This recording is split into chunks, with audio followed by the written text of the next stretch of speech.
Aku memberinya cinta, rumah, dan kepercayaan penuh. Dia pikir aku hanya istri naif yang sibuk mengurus butik.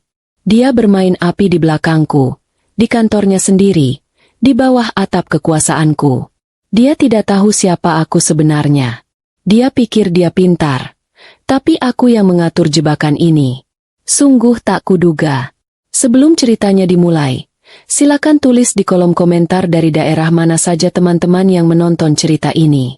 Jangan lupa like dan subscribe agar channel ini bisa semakin berkembang dan bisa mempersembahkan cerita yang lebih menarik lagi. Rumah tangga sempurna yang retak. Clarissa dan Dimas telah menikah selama 5 tahun.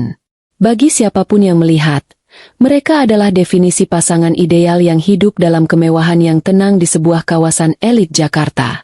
Clarissa, seorang wanita dengan paras anggun dan pembawaan lembut, dikenal sebagai pemilik Galeri Sentuhan, sebuah butik pakaian desainer kelas atas yang cukup disegani. Sementara Dimas, suaminya, adalah seorang pria karismatik dan ambisius. Dia menjabat sebagai manajer senior di Gravitasi Teknologi, salah satu perusahaan teknologi paling prestisius di ibu kota. Kehidupan mereka tertata rapi. Rumah 2 lantai dengan arsitektur minimalis modern, taman yang terawat sempurna, dan 2 mobil mewah yang terparkir di garasi. Dimas adalah pencari nafkah utama. Setidaknya begitulah yang dia yakini dan selalu dia banggakan. Dia memandang Clarissa sebagai pelengkap hidupnya. Seorang istri yang cantik, penurut, dan sibuk dengan hobi mahalnya, butik itu. Dalam benak Dimas, Clarissa adalah wanita polos.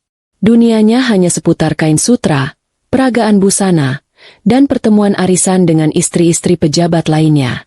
Dia tidak mungkin mengerti kompleksitas dunia korporat, intrik politik kantor, atau tekanan untuk mencapai target miliaran rupiah.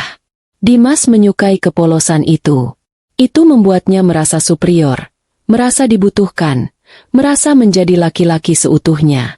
"Kamu urus saja butikmu, sayang," ujarnya suatu pagi saat sarapan, menepuk punggung tangan Clarissa. "Biar aku yang pusing urusan kantor." Clarissa hanya tersenyum tipis. Senyum yang selalu diartikan Dimas sebagai persetujuan yang lugu. "Tentu, Mas. Jangan terlalu lelah, ya." Clarissa tahu persis bagaimana Dimas memandangnya. Dia sengaja membiarkan suaminya tenggelam dalam asumsi itu. Menjadi istri yang manja dan polos adalah satu-satunya istirahat yang bisa dia dapatkan dari tanggung jawabnya yang sebenarnya. Sebuah peran yang dia mainkan dengan sangat baik selama 5 tahun terakhir. Namun, 1 tahun terakhir, permainan itu mulai terasa hambar. Retaknya tidak muncul tiba-tiba. Ia hadir perlahan, seperti embun pagi yang menguap. Awalnya dari hal-hal kecil. Dimas semakin sering pulang larut malam. Alasan yang digunakannya selalu sama: lembur, sayang, atau rapat penting mendadak, atau mengejar target kuartalan.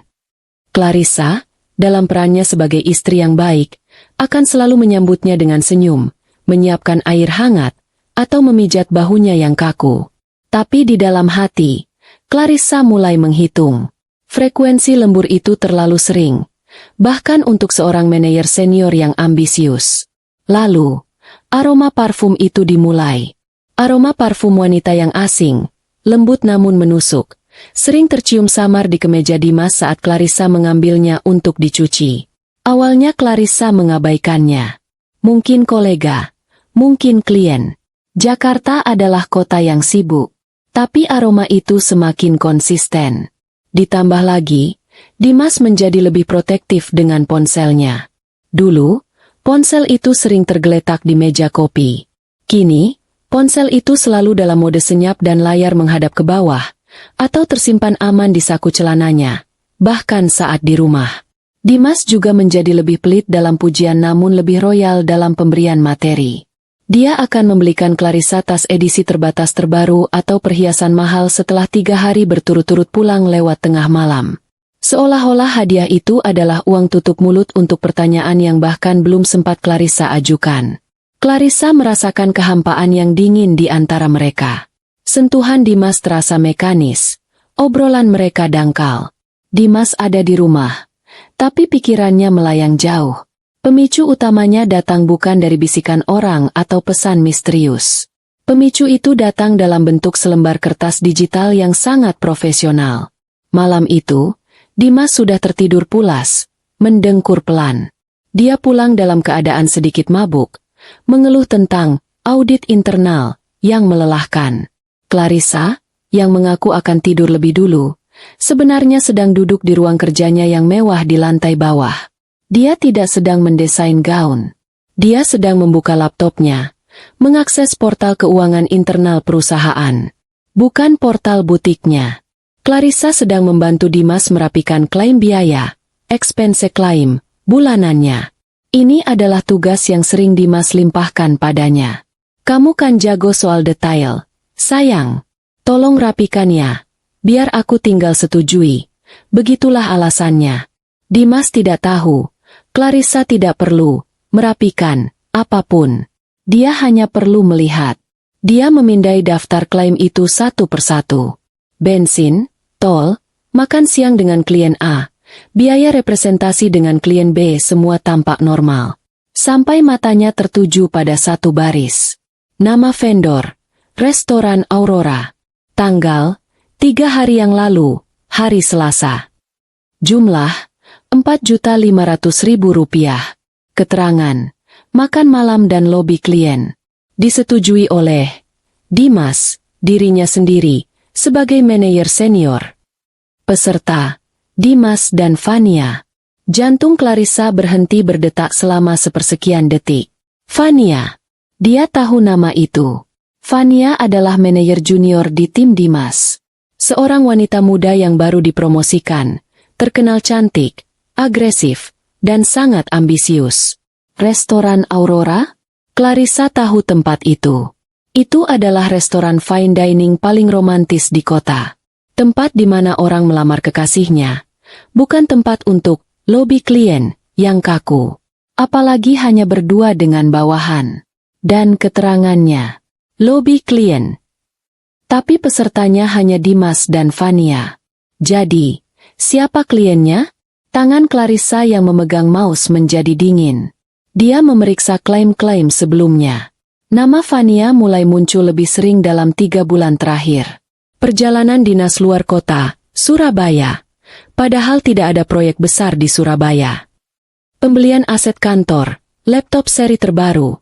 Padahal Fania baru mendapat laptop baru 6 bulan lalu. Semua disetujui oleh Dimas. Semua menggunakan dana perusahaan. Malam itu, Clarissa tidak bisa tidur. Kepolosan yang selama ini dia tampilkan terasa seperti topeng yang berat dan menyesakan. Dia memandang wajah tidur suaminya. Pria yang dia cintai, pria yang dia percayai, pria yang dia berikan posisi nyaman di perusahaannya sendiri. Pria itu kini menggunakan uang perusahaan, uang Clarissa, untuk membiayai perselingkuhannya dengan bawahannya sendiri. Kemarahan yang dirasakan Clarissa bukanlah kemarahan yang meledak-ledak. Itu adalah kemarahan yang dingin, tajam, dan sangat terfokus. Dia tidak menangis. Dia mulai berpikir. Dia menutup laptopnya. Klaim biaya itu adalah pemicunya. Itu adalah kesalahan pertama Dimas yang fatal. Dimas tidak hanya mengkhianati pernikahan mereka. Dia telah melakukan penipuan. Dan jika ada satu hal yang paling dibenci Clarissa dalam kapasitas profesionalnya, itu adalah penipuan. Dia menatap suaminya sekali lagi, sebelum berbalik dan berjalan pelan keluar kamar. Kamu salah memilih musuh, Dimas, bisik Clarissa pada keheningan malam. Kamu salah besar. Rencana itu mulai terbentuk di benaknya. Bukan rencana seorang istri yang tersakiti, tapi rencana seorang CEO yang dikhianati. Kunjungan tak terduga. Keesokan paginya, Clarissa bangun seperti biasa. Dia menjalankan ritual paginya dengan ketenangan yang menakutkan. Dia menyiapkan sarapan untuk Dimas, menyajikan kopi hitam kesukaannya, dan tersenyum seperti tidak ada yang terjadi. Dimas, yang sudah rapi dengan kemeja birunya yang licin, tampak sedikit lebih ceria pagi ini. Mungkin karena kebohongan, audit, tadi malam berhasil. Atau mungkin karena dia sudah merencanakan sesuatu yang menyenangkan hari ini. Aku ada rapat maraton hari ini, Sayang, kata Dimas sambil mengoleskan selai rotinya. Mungkin pulang malam sekali. Jangan tunggu aku, ya. Clarissa menatapnya. Matanya yang teduh kini menyimpan kilau yang berbeda. Kilau yang disalahartikan Dimas sebagai kekaguman. Tentu, Mas. Semangat ya kerjanya. Dalam hatinya, Clarissa berkata, rapat maraton. Aku akan memeriksanya. Oh iya, ibu tadi malah menelepon. Lanjut Dimas. Bertanya kapan kita akan memberinya cucu. Ini adalah senjata lama yang sering Dimas gunakan. Jika Clarissa mulai tampak curiga atau banyak bertanya, Dimas akan mengalihkan pembicaraan ke soal anak, tahu persis bahwa itu adalah titik sensitif bagi Clarissa. Mereka sudah mencoba selama 2 tahun tanpa hasil. Dulu, ucapan itu akan membuat Clarissa sedih dan merasa bersalah. Tapi pagi ini, ucapan itu hanya membuatnya muak. Dia melihat betapa manipulatifnya pria di hadapannya ini. Nanti kita bicarakan lagi, Mas. Jawab Clarissa lembut, mengambil piring kotor Dimas. Kamu fokus saja rapatnya. Dimas tersenyum puas. Dia merasa telah berhasil mengendalikan situasi. Dia mengecup kening Clarissa, sebuah kecupan yang terasa dingin di kulit Clarissa, mengambil tas kerjanya, dan pergi. Clarissa berdiri di depan jendela, memandangi mobil Dimas menghilang di tikungan. Topeng istri polos itu bertahan sampai suara mesin mobil benar-benar lenyap. Begitu mobil itu hilang, ekspresi Clarissa berubah total. Kelembutan itu menguap, digantikan oleh tatapan mata yang tajam dan rahang yang mengeras. Dia tidak pergi ke butiknya. Dia menelepon butiknya lebih dulu. Mbak Ayu, hari ini saya tidak ke butik. Ada urusan mendadak. Tolong tangani semuanya. Setelah itu, dia berganti pakaian. Bukan gaun sifon atau blus sutra yang biasa dia pakai. Dia mengenakan blus katun sederhana berwarna krem, celana bahan yang nyaman, dan flat soes. Dia mengikat rambutnya asal-asalan, memakai kacamata berbingkai tipis, dan mengambil tas jinjing besar. Dia sengaja membuat penampilannya terlihat biasa saja, seperti istri rumahan pada umumnya. Kemudian, dia memasak. Dia memasak makanan favorit Dimas, rendang daging sapi, lengkap dengan tumis buncis dan tempe orek. Dia menatanya dengan rapi di dalam kotak makan siang 3 susun. Sebuah pertunjukan dedikasi seorang istri yang sempurna. Pukul 11:30 siang, Clarissa mengemudikan mobilnya sendiri, mobil city car yang jarang dipakai, bukan sedan mewahnya, menuju pusat kota. Tujuannya, menara gravitasi. Gedung pencakar langit itu menjulang gagah, simbol kekuasaan dan teknologi. Itu adalah miliknya. Setiap inci baja dan kaca di gedung itu dibeli atas namanya, dibangun di bawah pengawasannya, meskipun tidak ada satupun karyawan di sana yang tahu wajahnya. Mereka hanya tahu nama, CEO, seorang figur misterius yang hanya berkomunikasi melalui asisten utamanya. Clarissa memarkir mobilnya di area parkir tamu, bukan di basement eksekutif miliknya. Dia membawa kotak makan siang itu, berjalan melewati pintu lobi utama yang ramai. Dia menghampiri meja resepsionis. Selamat siang, Mbak. Saya mau bertemu Pak Dimas, manajer senior di lantai 25. Saya istrinya, mau mengantar makan siang. Resepsionis itu tersenyum ramah. Baik, Ibu. Sudah ada janji? Lantai 25 adalah area terbatas.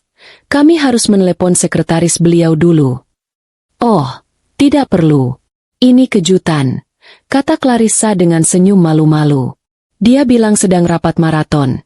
Kasihan saya takut dia lupa makan. Resepsionis itu tampak ragu. Tapi melihat penampilan Clarissa yang rumahan, dan kotak makan siang yang dibawanya, keraguannya melunak. Baiklah, Ibu. Tapi Ibu tidak bisa naik. Peraturan dari CEO kami sangat ketat soal pengunjung tanpa izin. CEO kami ya, beliau sangat galak, Bu. Clarissa hampir tertawa mendengarnya. Aku galak, ya? Batinnya. Oh, begitu ya? Ya sudah, tidak apa-apa. Bisa tolong telepon Mas Dimas saja? Biar dia yang turun ambil. Tentu, Bu. Sebentar ya. Resepsionis itu menelepon ke ekstensi Dimas. Clarissa menunggu dengan tenang, mengamati lobi yang sibuk. Dia melihat beberapa karyawan berlalu lalang. Dia mengenali beberapa wajah dari laporan kinerja yang dia baca setiap minggu. Di lantai 25, di dalam ruang kantornya yang luas, Dimas sedang tidak rapat. Dia sedang tertawa mesra dengan Fania. Fania duduk di pinggir meja kerja Dimas. Kakinya yang jenjang terayun pelan. "Jadi, istrimu benar-benar percaya kamu ada audit tadi malam?" tanya Fania sambil memainkan dasi Dimas. "Tentu saja." Dimas tertawa angkuh. "Clarissa itu polos. Dia percaya apapun yang aku katakan. Dunianya kan cuma butik dan arisan. Dia tidak akan pernah curiga." "Bagus. Jadi, kapan kita ke Bali? Kamu janjikan, pakai poin reward perusahaan," desak Fania. "Sabar, sayang. Setelah proyek ini selesai." Telepon di meja Dimas berdering. Itu dari resepsionis. Dimas mengangkatnya dengan malas. "Ya, ada apa?" Suara resepsionis terdengar ragu. "Permisi, Pak Dimas. Maaf mengganggu. Ini, ada Ibu Clarissa di lobi. Beliau bilang mau mengantar makan siang kejutan untuk Bapak." Wajah Dimas langsung pucat pasi.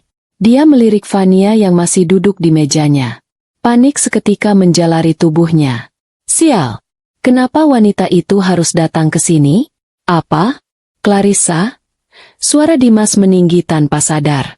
Fania mengangkat alisnya. "Bilang aku sedang rapat. Rapat penting sekali. Tidak bisa diganggu," seru Dimas panik. "Sudah, Pak. Tapi beliau bilang akan menunggu sampai Bapak selesai." Dimas mengumpat dalam hati. Dia tidak mungkin membiarkan Clarissa menunggu di lobi. Lobi itu terlalu terbuka. Bagaimana jika ada manajer lain yang melihat dan menyapanya? Bagaimana jika... Sial. Oke. Bilang aku turun 5 menit lagi. Dimas membanting gagang telepon. "Kenapa? Istrimu di bawah?" tanya Fania. Nadanya terdengar kesal. "Iya. Dia bawa makan siang," katanya. "Bodoh sekali," gerutu Dimas sambil merapikan kemejanya yang sedikit kusut. "Kamu tetap di sini. Jangan keluar. Aku akan usir dia cepat-cepat." Fania memutar bola matanya. "Cepat. Aku tidak suka menunggu." Dimas bergegas keluar ruangannya, berlari kecil menuju lift. Jantungnya berdebar kencang. Bukan karena takut ketahuan selingkuh, tapi takut reputasinya di kantor rusak karena drama rumah tangga. Dia tiba di lobi 5 menit kemudian. Napasnya sedikit terengah. Dia memasang senyum palsu termanisnya saat melihat Clarissa berdiri dengan sabar dekat meja resepsionis. "Sayang, kamu kok repot-repot kesini?" sapa Dimas. Suaranya dibuat seolah-olah dia senang luar biasa. Dia meraih kotak makan siang itu dan memeluk Clarissa sekilas. Pelukan yang kaku. "Iya, Mas. Aku takut kamu lupa makan. Kamu kan bilang rapat maraton," jawab Clarissa dengan nada polos. "Aduh. Kamu ini, aku kan bisa pesan makanan. Di sini lagi kacau sekali. Sayang, ada audit dadakan dari pusat. Semua lantai dikunci. Kamu tidak bisa naik." Dimas mengarang cerita dengan lancar. "Oh, begitu." Clarissa pura-pura kecewa. "Padahal aku ingin lihat meja kerja kamu." "Lain kali." "Ya, sayang. Lain kali." Potong Dimas cepat. Dia melirik jam tangannya. "Ini aku harus buru-buru kembali ke ruang rapat. CEO kami sangat galak soal pengunjung di jam kerja. Beliau bisa memecat siapa saja yang melanggar aturan." "Lagi-lagi aku disebut galak," batin Clarissa. "Ya sudah, kalau begitu, ini dimakan. Ya, aku pulang dulu." Iya, pasti. Terima kasih ya, sayang. Kamu hati-hati di jalan." Dimas memberikan kecupan cepat di pipi Clarissa, lalu buru-buru berbalik badan, seolah tidak sabar untuk segera pergi. Clarissa tidak langsung pergi. Dia berdiri diam di tempatnya. Matanya menatap tajam punggung suaminya. Dimas berjalan cepat menuju deretan lift eksekutif. lift khusus untuk manajer ke atas. Dia pikir Clarissa sudah akan berbalik menuju pintu keluar. Dia tidak sadar istrinya masih mengawasinya. Di sudut lobi, dekat pilar besar, seorang wanita muncul. Wanita itu adalah Vania. Dia rupanya tidak sabar menunggu di atas dan memutuskan untuk menyusul Dimas. Clarissa melihatnya dengan jelas. Vania mengenakan rok span ketat berwarna merah dan blus putih yang terlalu pas di badan. Vania melihat Dimas, lalu tersenyum genit. Dia berjalan cepat menghampiri Dimas yang sedang menunggu lift. Dimas, yang merasa sudah aman, tersenyum lebar melihat Vania. "Kenapa kamu turun?" bisiknya. "Bosan," jawab Vania manja. Pintu lift terbuka. Mereka masuk bersamaan. Tepat sebelum pintu lift tertutup, Clarissa melihatnya. Vania tertawa pelan, lalu menepuk pantat Dimas dengan genit. Dimas tidak marah. Dia malah tertawa balik dan merangkul pinggang Vania. Pintu lift tertutup. Clarissa membeku di tempatnya. Seluruh udara serasa terhisap dari paru-parunya.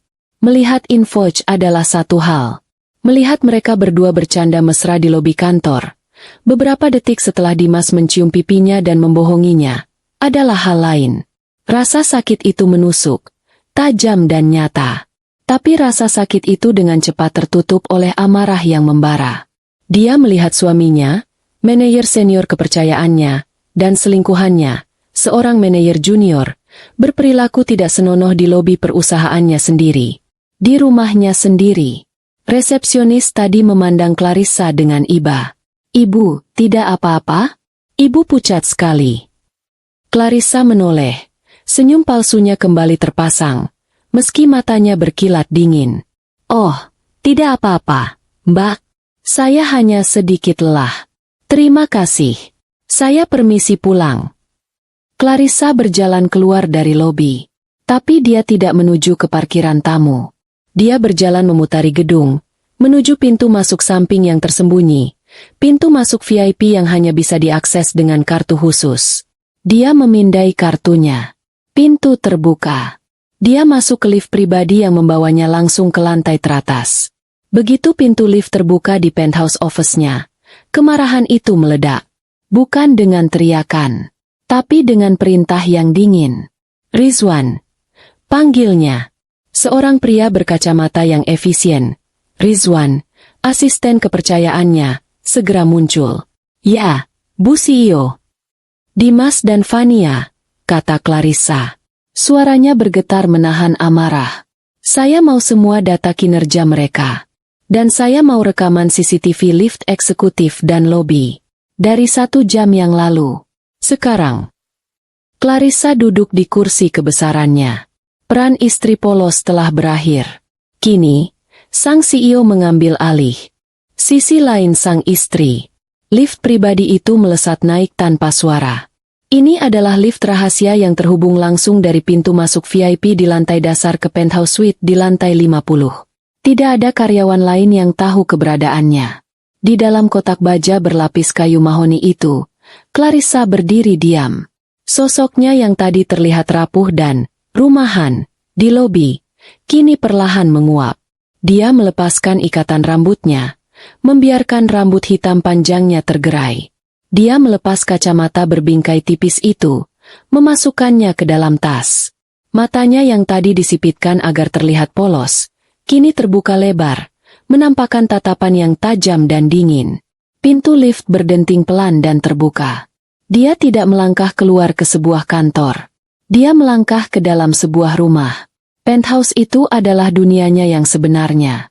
Berbeda dengan rumah mewahnya bersama Dimas yang didominasi warna krem dan perabot kayu yang hangat, tempat ini adalah antitesisnya. Lantainya terbuat dari marmer hitam mengilap. Dindingnya didominasi kaca, menyuguhkan pemandangan 360 derajat kota Jakarta yang sibuk di bawah sana. Perabotnya minimalis, didominasi warna abu-abu, hitam, dan perak. Teknologi tertanam di mana-mana. Puluhan layar monitor terpasang rapi di satu dinding, menampilkan data pasar saham, lalu lintas data server, dan berita global. Ini bukan kantor. Ini adalah pusat komando. Disinilah Clarissa, Sang CEO misterius, gravitasi teknologi, menghabiskan sebagian besar waktunya. Bukan di butik. Butik itu, galeri sentuhan, memang miliknya. Tapi itu adalah proyek iseng. Sebuah kamuflase yang dia bangun dengan sempurna untuk menyembunyikan identitas aslinya. Perusahaan ini adalah warisan ayahnya. Ayahnya telah membangunnya dari nol, dan Clarissa telah tumbuh besar di antara rapat dewan dan negosiasi alot. Dia mewarisi kejeniusan ayahnya dalam bisnis, tapi dia juga mewarisi kutukannya. Dia melihat bagaimana orang-orang mendekati ayahnya, dan kemudian mendekatinya, hanya karena uang dan kekuasaan. Karena itulah, setelah ayahnya meninggal, Clarissa mengambil langkah drastis. Dia mengambil alih perusahaan, namun dia melakukannya dari balik bayang-bayang. Dia menunjuk seorang, presiden direktur, boneka untuk tampil di depan publik, sementara dia sendiri yang memegang kendali penuh. Dia ingin hidup normal. Dia ingin menemukan cinta sejati, seseorang yang mencintainya sebagai Clarissa si pemilik butik, bukan Clarissa sang miliarder. Lalu dia bertemu Dimas. Dimas adalah seorang manajer muda yang cemerlang di perusahaan lain. Dia ambisius, tampan, dan tampak tulus. Clarissa jatuh cinta. Dia pikir dia telah menemukan apa yang dia cari. Setelah mereka menikah, dia menawarkan Dimas kesempatan di gravitasi teknologi melalui seorang headhunter tanpa pernah menyebutkan koneksinya. Dia ingin suaminya sukses. Dia ingin suaminya merasa bangga. Dia memberinya posisi, memberinya gaji besar, memberinya fasilitas.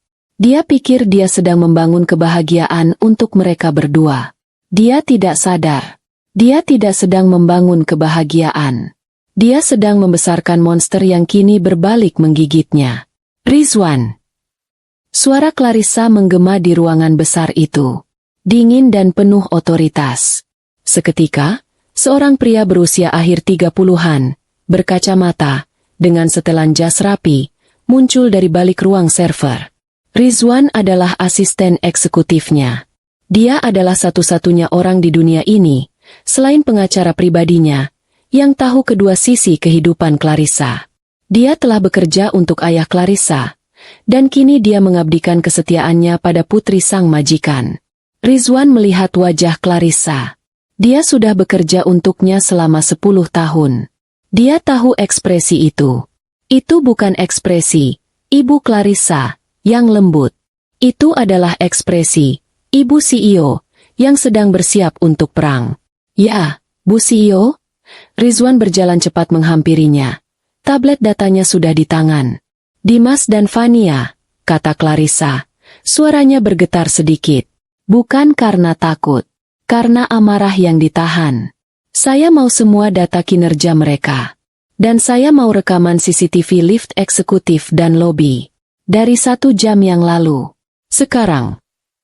Rizwan tidak terkejut. Dia tidak pernah menyukai Dimas. Dia selalu merasa ada yang salah dengan pria itu.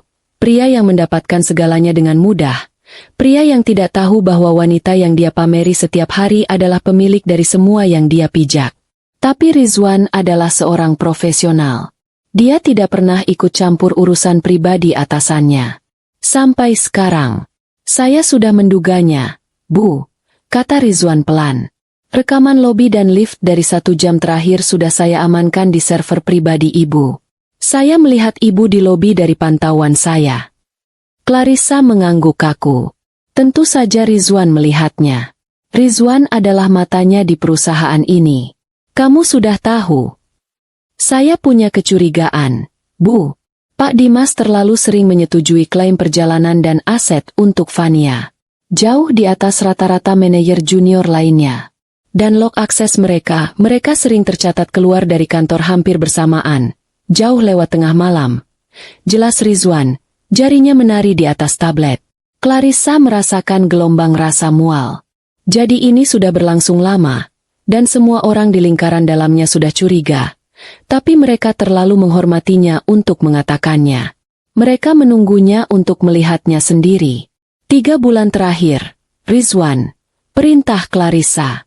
Dia berjalan ke kursi kulit hitamnya yang besar, kursi yang menghadap ke seluruh kota. Dia duduk, membelakangi ruangan, menatap cakrawala. Saya mau semua. Setiap email di antara mereka berdua, tandai kata kunci yang mencurigakan. Setiap log akses masuk dan keluar. Setiap rekaman CCTV di koridor lantai 25, di depan ruang kerja mereka, di pantry, di tangga darurat. Dia berhenti sejenak, menarik napas dalam-dalam. Dan yang paling penting, semua data keuangan. Setiap info yang dia setujui. Setiap klaim biaya yang dia ajukan. Bandingkan dengan postingan media sosial Fania. Saya mau tahu setiap rupiah uang perusahaan saya yang dia pakai untuk selingkuhannya.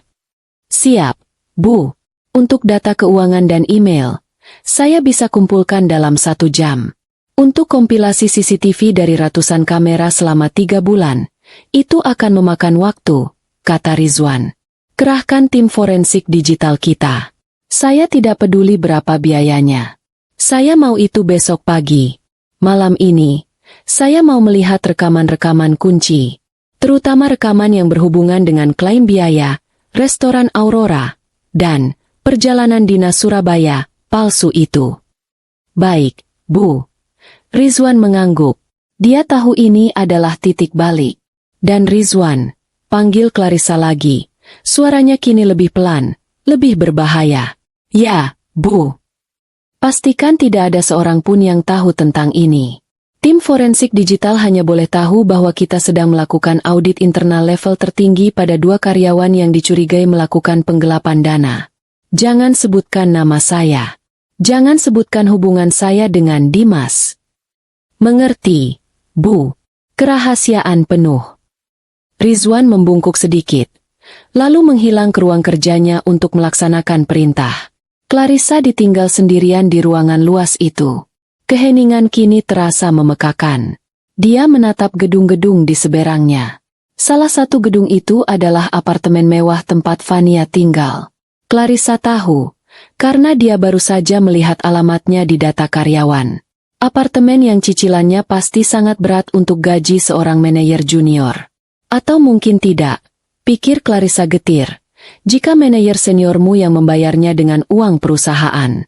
Dia teringat kebohongan Dimas pagi ini. Rapat maraton. CEO kami galak. Audit dadakan. Dia tertawa. Tawa yang kering dan tanpa humor. Kamu sangat galak, Clarissa. Bisiknya pada pantulan dirinya di kaca. Dia teringat pelukan kaku Dimas di lobi.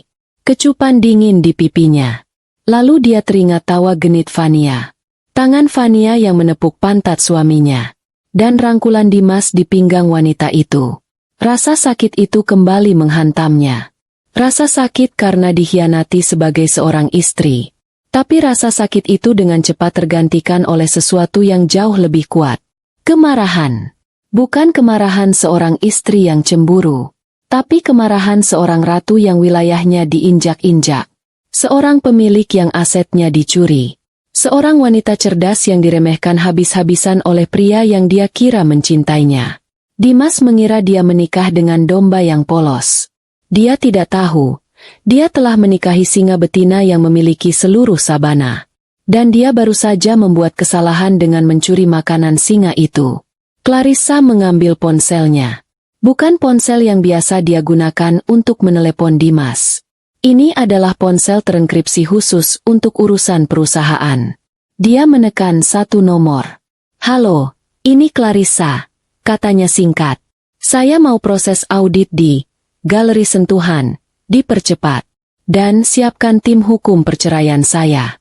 Kumpulkan semua bukti yang kalian bisa temukan atas nama Dimas. Saya mau perceraian yang paling cepat dan paling merugikan untuknya. Dia menutup telepon. Dia menatap layar monitor di depannya. Rizwan telah mengirimkan file pertama, rekaman CCTV dari lift eksekutif, 1 jam yang lalu. Dia menekan tombol, putar. Dia memaksa dirinya untuk menonton. Dia harus melihatnya. Dia harus merasakan setiap detik penghinaan ini. Karena rasa sakit inilah yang akan menjadi bahan bakarnya. Dia melihat pintu lift tertutup. Dia melihat suaminya langsung berbalik, meraih Fania, dan menciumnya dengan kasar. Dia melihat Vania tertawa di pelukan suaminya. Clarissa memejamkan matanya sejenak. Satu air mata berhasil lolos, mengalir panas di pipinya. Dia menyekanya dengan kasar. Tidak ada lagi air mata. Mulai sekarang, yang ada hanya perhitungan. Bukti di ruang rapat. Malam itu, penthouse suite di lantai 50 berubah menjadi ruang perang. Rizwan telah mengubah ruang rapat utama menjadi pusat peninjauan bukti. Ruangan itu kedap suara, tanpa jendela, dan kini diterangi hanya oleh cahaya biru dari 5 layar monitor berdefinisi tinggi yang terpasang di dinding. Clarissa duduk di kursi utama di kepala meja. Dia sudah berganti pakaian menjadi setelan celana hitam yang tajam dan kemeja sutra putih. Wajahnya dirias tipis, namun profesional. Di depannya hanya ada secangkir kopi hitam pekat. Dia belum makan sejak siang tadi, tapi dia tidak merasa lapar. Amarah adalah makanannya. Rizwan berdiri di konsol kendali, bertindak sebagai operator. Kita mulai, Bu? Tanya Rizwan pelan. Clarissa mengangguk. Mulai dari awal. 3 bulan lalu. Saat kau pertama kali melihat anomali. Layar pertama menyala. Sebuah spreadsheet Excel yang rumit. Data keuangan. Rizwan menyorot baris pertama yang dia tandai. Ini, Bu. 3 bulan 2 minggu lalu. Klaim pembelian, peralatan presentasi baru, sejumlah 30 juta rupiah. Disetujui oleh Pak Dimas. Untuk Vania. Apa yang aneh? Tanya Clarissa. Laptop dan proyektor terbaru. Tapi tim Vania baru saja mendapatkan upgrade penuh sebulan sebelumnya. Saya periksa nomor serinya. Barang itu tidak pernah didaftarkan ke Departemen IT. Rizwan beralih ke layar kedua. Sebuah tangkapan layar dari akun media sosial Vania. Seminggu setelah klaim itu, Vania memamerkan foto dirinya di balkon apartemen barunya. Di meja di sampingnya, tergeletak sebuah laptop dengan merek dan seri yang sama persis. Clarissa mengepalkan tinjunya di bawah meja. Jadi dia mencuri. Dia membelikan selingkuhannya laptop baru dengan uang perusahaan. Itu baru permulaan, Bu, kata Rizwan getir. Dia beralih ke layar berikutnya. Perjalanan dinas Surabaya. 2 bulan lalu, Pak Dimas mengajukan perjalanan untuk dirinya dan Vania. Alasan, negosiasi klien baru, perusahaan logistik, Samudra Biru. Setahuku, Samudra Biru ditangani oleh tim Farel, sela Clarissa dingin. Farel adalah manajer senior lain, rival Dimas yang jujur dan pekerja keras. Tepat, Bu. Saya sudah memeriksa. Tim Farel memang sedang bernegosiasi dengan mereka, tapi di Jakarta. Tidak ada jadwal pertemuan di Surabaya. Rizwan menampilkan bukti baru. Invoice Hotel. Mereka menginap 3 hari 2 malam di Presidential Suite Hotel Bintang 5. Ini tagihan room service dan minibar mereka. Layar memperbesar rincian tagihan. Champagne mahal. Strawberry berlapis coklat. Puluhan kaleng bir impor. Layanan spa untuk 2 orang. Total klaim perjalanan, 80 juta rupiah, Bu, kata Rizwan. Clarissa tertawa sinis. Perjalanan dinas. Mereka pergi berlibur. Menggunakan uangku untuk berbulan madu mini mereka. Sekarang, kerekaman visual, Bu, kata Rizwan. Nadanya memperingatkan. Ini mungkin akan sulit. Putar. Perintah Clarissa. Layar tengah kini menampilkan 4 kotak video CCTV yang diputar serentak. Koridor lantai 25, pantry, pintu tangga darurat, dan area lift. Penunjuk waktu di sudut layar menunjukkan pukul 19.30 malam, 2 bulan lalu. Ini malam sebelum mereka berangkat dinas ke Surabaya, jelas Rizwan. Clarissa memperhatikan dengan saksama. Layar menunjukkan lantai 25 sudah sepi. Satu persatu karyawan pulang. Lampu mulai padam otomatis.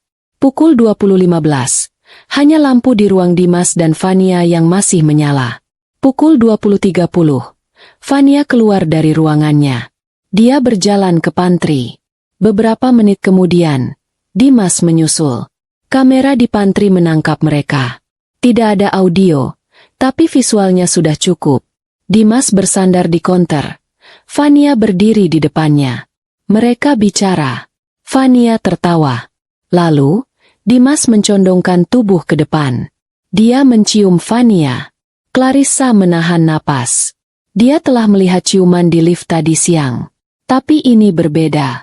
Ini lebih intim, lebih lama. Setelah berciuman, mereka tampak bicara sebentar. Lalu Fania menarik tangan Dimas. Mereka tidak kembali ke ruangan mereka. Mereka berjalan menuju pintu tangga darurat. Rizwan segera mengganti tampilan layar utama ke rekaman CCTV tangga darurat. Itu adalah sudut yang canggung, pencahayaan redup, dan beresolusi rendah. Tapi itu lebih dari cukup. Dimas mendorong Fania ke dinding. Mereka berciuman lagi. Kali ini jauh lebih panas, lebih putus asa. Tangan Dimas ada di mana-mana. Tangan Fania menjambak rambut suaminya. Clarissa membuang muka. Rasa mual naik ke tenggorokannya. Ini suaminya. Pria yang tidur di sebelahnya. Pria yang mengeluh lelah setiap malam. Cukup, bisiknya. Masih ada lagi, Bu, kata Rizwan. Wajahnya kaku. Ini yang paling parah. Apa lagi? Ruang rapat 25B. Ruang rapat itu satu-satunya di lantai itu yang tidak memiliki dinding kaca. Interior penuh. Mereka sering menggunakannya setelah jam kerja. Rizwan memutar rekaman dari koridor di depan ruang rapat 25B. Tanggalnya bervariasi. Seminggu sekali. Kadang 2 kali. Polanya selalu sama. Mereka masuk bersamaan sekitar pukul 9 malam. Mereka keluar 1 jam kemudian. Setiap kali mereka keluar, penampilan mereka berantakan. Fania akan merapikan rambutnya. Dimas akan memasukkan kemejanya yang keluar. Mereka melakukannya. Di ruang rapat. Di kantor saya. Desis Clarissa. Penghinaan itu terasa seperti tamparan fisik. Mereka tidak hanya mencuri uangnya. Mereka tidak hanya mengkhianatinya. Mereka telah menodai tempat kerjanya. Clarissa teringat semua keluhan Dimas. Proyek ini membunuhku, sayang. Aku stres sekali di kantor. Fania itu manajer junior yang merepotkan, tapi aku harus membimbingnya. Semua kebohongan itu kini berputar di kepalanya. Dia teringat pagi tadi, saat Dimas menyinggung soal cucu untuk ibunya. Dia menggunakan harapan terbesar keluarga mereka sebagai tameng untuk menutupi kebusukannya. Rasa sakit hati itu kini sudah mati. Lenyap. Tidak ada lagi duka seorang istri. Yang tersisa hanyalah kemarahan sedingin es seorang CEO. Kemarahan seorang wanita yang telah diremehkan sampai ke titik terendah. Dia memandang layar, di mana suaminya sedang menyentuh wanita lain. Dia tidak melihat suaminya lagi. Dia melihat seorang penipu. Seorang pencuri. Seorang karyawan rendahan yang tidak tahu terima kasih. Rizwan, kata Clarissa. Suaranya stabil, tanpa getaran sedikit pun. Ya, Bu. Siapkan presentasi. Ambil semua ini. Video di lift. Video di tangga darurat. Video di depan ruang rapat. Satukan semuanya. Buat kompilasi. Rizwan mengangkat alisnya. Kompilasi, Bu. Ya. Kompilasi video berdurasi 5 menit. Gunakan rekaman terbaik. Yang paling jelas. Yang paling memberatkan. Lalu, siapkan slide berikutnya. Semua info palsu itu. Restoran Aurora. Laptop. Perjalanan ke Surabaya. Buat rincian kerugian perusahaan dengan angka yang besar dan jelas. Untuk siapa presentasi ini, Bu? Tanya Rizwan hati-hati. Clarissa tersenyum. Senyum yang tidak sampai ke matanya. Senyum yang membuat Rizwan merinding. Untuk rapat tinjauan kinerja kuartalan darurat, kata Clarissa. Rapat kuartalan? Tapi itu masih bulan depan, Bu. Maaf, maksudku, rapat tinjauan kinerja luar biasa. Koreksi Clarissa. Jadwalkan lusa. Jam 10 pagi. Di ruang rapat utama lantai 30. Lantai 30? Itu ruang rapat dewan. Kapasitas 50 orang. Kata Rizwan, Bingung. Aku tahu. Undang semua manajer senior. Farel, Aryo, Gilang, semuanya. Dan tentu saja, undang bintang utama kita, Dimas. Untuk Fania, buatkan undangan khusus untuknya. Katakan padanya dia akan dipresentasikan sebagai manajer junior teladan. Bulan ini di depan semua manajer senior. Pastikan dia datang dan berdandan. Rizwan mulai mengerti. Ini bukan audit. Ini akan menjadi eksekusi publik. Ibu yakin? Ini akan menjadi skandal besar. Skandal? Clarissa tertawa pelan. Ini bukan skandal, Rizwan. Ini adalah pembersihan. Mereka mempermalukanku secara pribadi. Aku akan menghancurkan mereka secara profesional. Clarissa berdiri. Dia berjalan ke dinding kaca, menatap lampu-lampu kota. Dia melihat bayangannya di kaca. Seorang wanita yang berkuasa, yang dilukai, dan yang kini siap membalas. Mereka pikir aku bodoh. Mereka pikir aku hanya istri pajangan yang sibuk dengan butik, katanya pada bayangannya. Dimas ingin sekali bertemu dengan CEO yang galak itu, kan? Dia berbalik menghadap Rizwan. Matanya berkilat berbahaya. Lusa, katanya. Lusa, dia akan bertemu dengan istrinya. Dan dia akan bertemu dengan CEO-nya. Di hari yang sama. Di saat yang sama. Dan itu akan menjadi hari terakhir dia bekerja di perusahaan ini. Siapkan tim audit untuk membekukan asetnya. Siapkan tim hukum untuk tuntutan penggelapan dana. Dan siapkan tim keamanan di ruang rapat. Aku mau mereka diseret keluar. Perintah Clarissa. Baik, Bu. Akan saya laksanakan. Satu hal lagi, Rizwan. Ya, Bu. Di rumah, aku punya gaun. Gaun yang dibelikan Dimas untuk ulang tahunku bulan lalu. Dia bilang harganya mahal sekali. Aku baru tahu hari ini, dia mengklaimnya sebagai biaya representasi klien. Tolong ambilkan gaun itu dari walk-in closetku. Aku akan memakainya di rapat lusa. Clarissa tersenyum lagi. Aku ingin dia melihat gaun hasil korupsinya, dipakai oleh wanita yang akan menghancurkannya. Ini akan jadi pertunjukan yang sangat menarik. Undangan rapat pleno istimewa. Senin pagi, 3 hari setelah kunjungan Clarissa ke kantor, sebuah email mendarat di kotak masuk setiap manajer senior di Gravitasi Teknologi. Pengirimnya bukan dari Departemen HR, bukan pula dari Presiden Direktur Boneka. Pengirimnya adalah kantor pemilik utama. Subjek email itu singkat dan menggetarkan. Undangan rapat pleno istimewa, wajib hadir. Di lantai 25, suasana yang biasanya sibuk dan produktif seketika berubah menjadi tegang.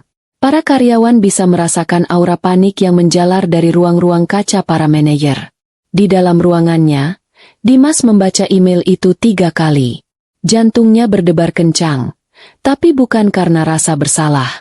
Dia panik karena pekerjaannya. Rapat pleno istimewa?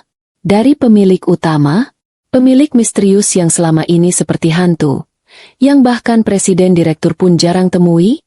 Ini berita besar. Isi email itu ringkas.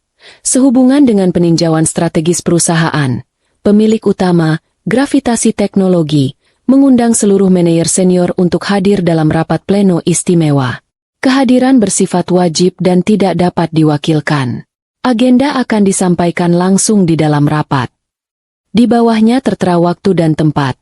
Hari Rabu, pukul 10 pagi. Ruang rapat Dewan, lantai 30.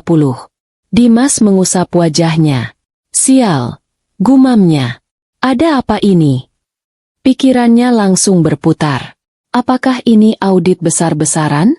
Apakah akan ada PHK massal? Dia segera membuka data kinerjanya. Timnya solid. Target tercapai.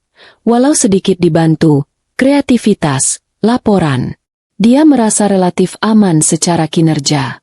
Tapi rapat dadakan dari pemilik selalu berarti buruk. Dia melihat keluar, ke arah meja rivalnya, Farel.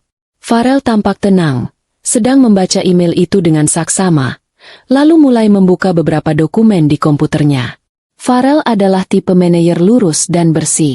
Dia tidak punya apa-apa untuk disembunyikan. Dimas membenci ketenangan itu. Telepon di mejanya bergetar.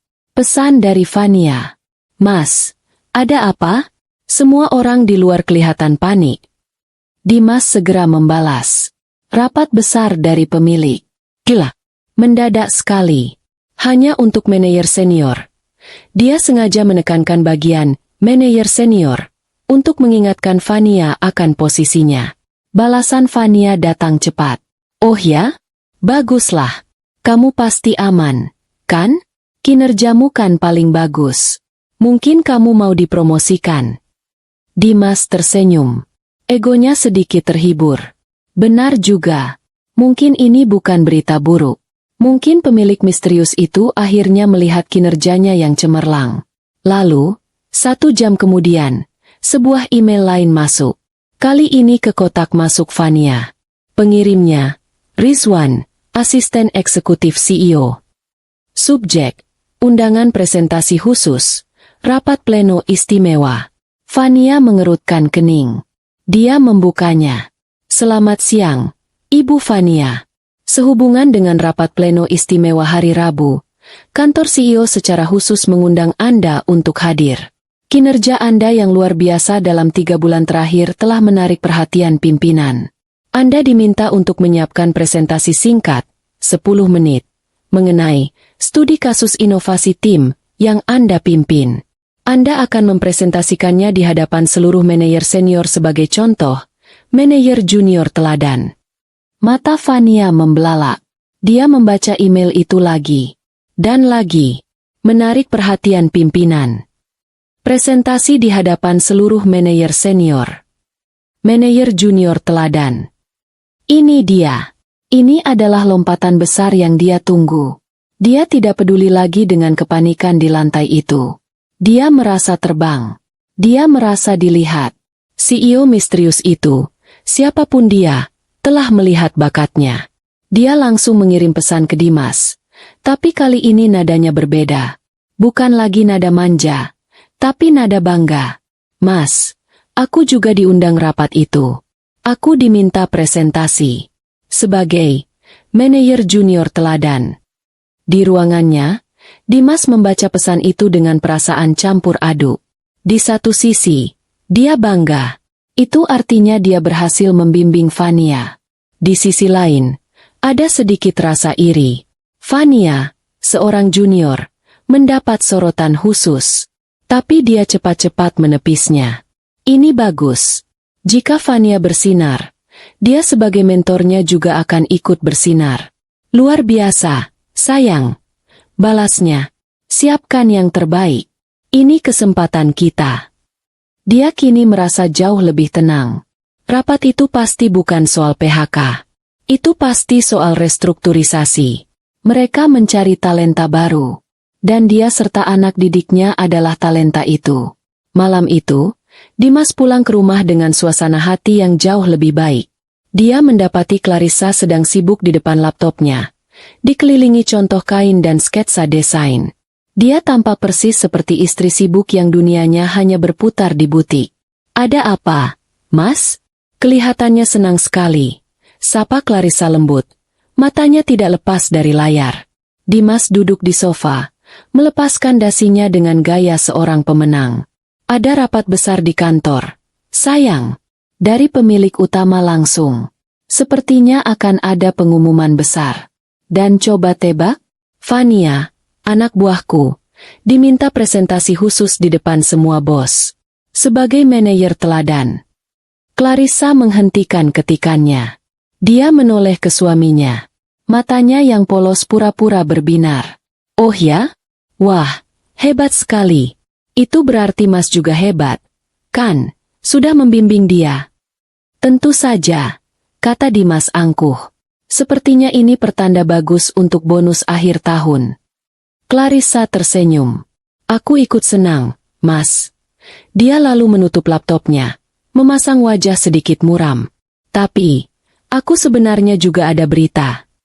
Dimas, yang sedang sibuk dengan dunianya, baru menyadari perubahan ekspresi istrinya. "Berita apa?" Aku harus ke Paris, Mas. Paris? Iya. Mendadak sekali. Ada pameran dagang busana terbesar. Pemasok utamaku baru saja konfirmasi. Aku dapat slot di Pavilion Indonesia. Ini kesempatan emas buat butiku. Mas, aku bisa dapat pembeli internasional. Clarissa menjelaskan dengan runtut, persis seperti yang sudah dia latih. Dimas terdiam sejenak. Paris, kapan? Lusa pagi. Hari Rabu. Aku mungkin akan di sana selama seminggu. Hari Rabu. Hari yang sama dengan rapat pleno itu. Sebuah senyum lebar nyaris tersungging di bibir Dimas. Tapi dia buru-buru menyembunyikannya dengan ekspresi pura-pura cemas. Wah, sayang sekali. Pas sekali dengan rapat besarku. Tapi, ini kesempatan besar buatmu.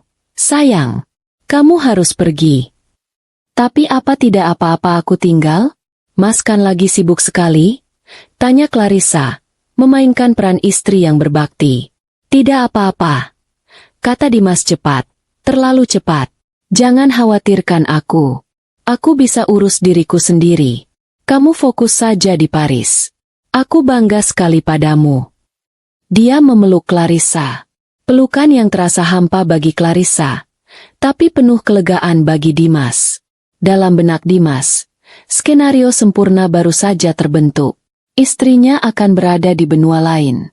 Dia akan bersinar di rapat pleno. Fania juga akan bersinar. Bonus besar menanti. Dan selama seminggu penuh, dia akan bebas. Bebas merayakan kesuksesannya bersama Fania, tanpa perlu berbohong, tanpa perlu pulang malam dengan alasan palsu. Kamu urus saja tiketmu, sayang, kata Dimas lembut, melepaskan pelukannya. Biar aku yang urus rumah. Malam itu, Dimas tidur dengan senyum di wajahnya. Dia memimpikan promosi, bonus, dan seminggu yang liar bersama Fania. Sementara di sebelahnya, Clarissa berbaring dengan mata terbuka lebar dalam kegelapan. Dia tidak akan pergi ke Paris. Dia hanya akan pergi ke bandara, hari Rabu pagi, diantar oleh sopir. Tapi sopir itu telah diinstruksikan untuk menurunkannya di satu blok sebelum menara gravitasi, di mana dia akan masuk melalui pintu VIP-nya. Jebakan itu telah dipasang. Umpannya telah dimakan. Kini, sang singa betina hanya perlu menunggu harinya tiba. Malam sebelum eksekusi. Selasa malam. Kurang dari 12 jam sebelum rapat pleno. Kota Jakarta bermandikan cahaya. Tapi di dua tempat berbeda. Dua skenario yang kontra sedang berlangsung. Di sebuah unit apartemen mewah di Kuningan, apartemen yang cicilannya dibantu oleh klaim aset dari Gravitasi Teknologi, Dimas dan Fania sedang merayakan. Ini adalah malam kebebasan mereka. Clarissa, menurut sepengetahuan Dimas, sudah berada di bandara, menunggu penerbangan tengah malamnya ke Paris. Dimas bahkan tadi sore sempat berakting sedih di telepon. Hati-hati di jalannya, sayang. Jangan lupa kabari kalau sudah sampai. Kini, dia duduk di sofa kulit mahal di apartemen Fania. Sebotol champagne, yang dia beli menggunakan kartu kredit perusahaan dengan alasan jamuan klien, sudah terbuka di atas meja. Bersulang, kata Fania, mengangkat gelasnya. Dia mengenakan gaun tidur sutra tipis berwarna merah, warna yang dia tahu Dimas sukai. Untuk presentasiku besok. Dan untuk promosi baruku. Dan untuk kita, sahut Dimas, mendentingkan gelasnya. Dia sudah melepaskan kemeja kerjanya, hanya menyisakan kaos dalam dan celana bahan. Untuk masa depan kita. Mereka minum. Alkohol itu terasa manis, semanis kebodohan Clarissa, pikir Dimas.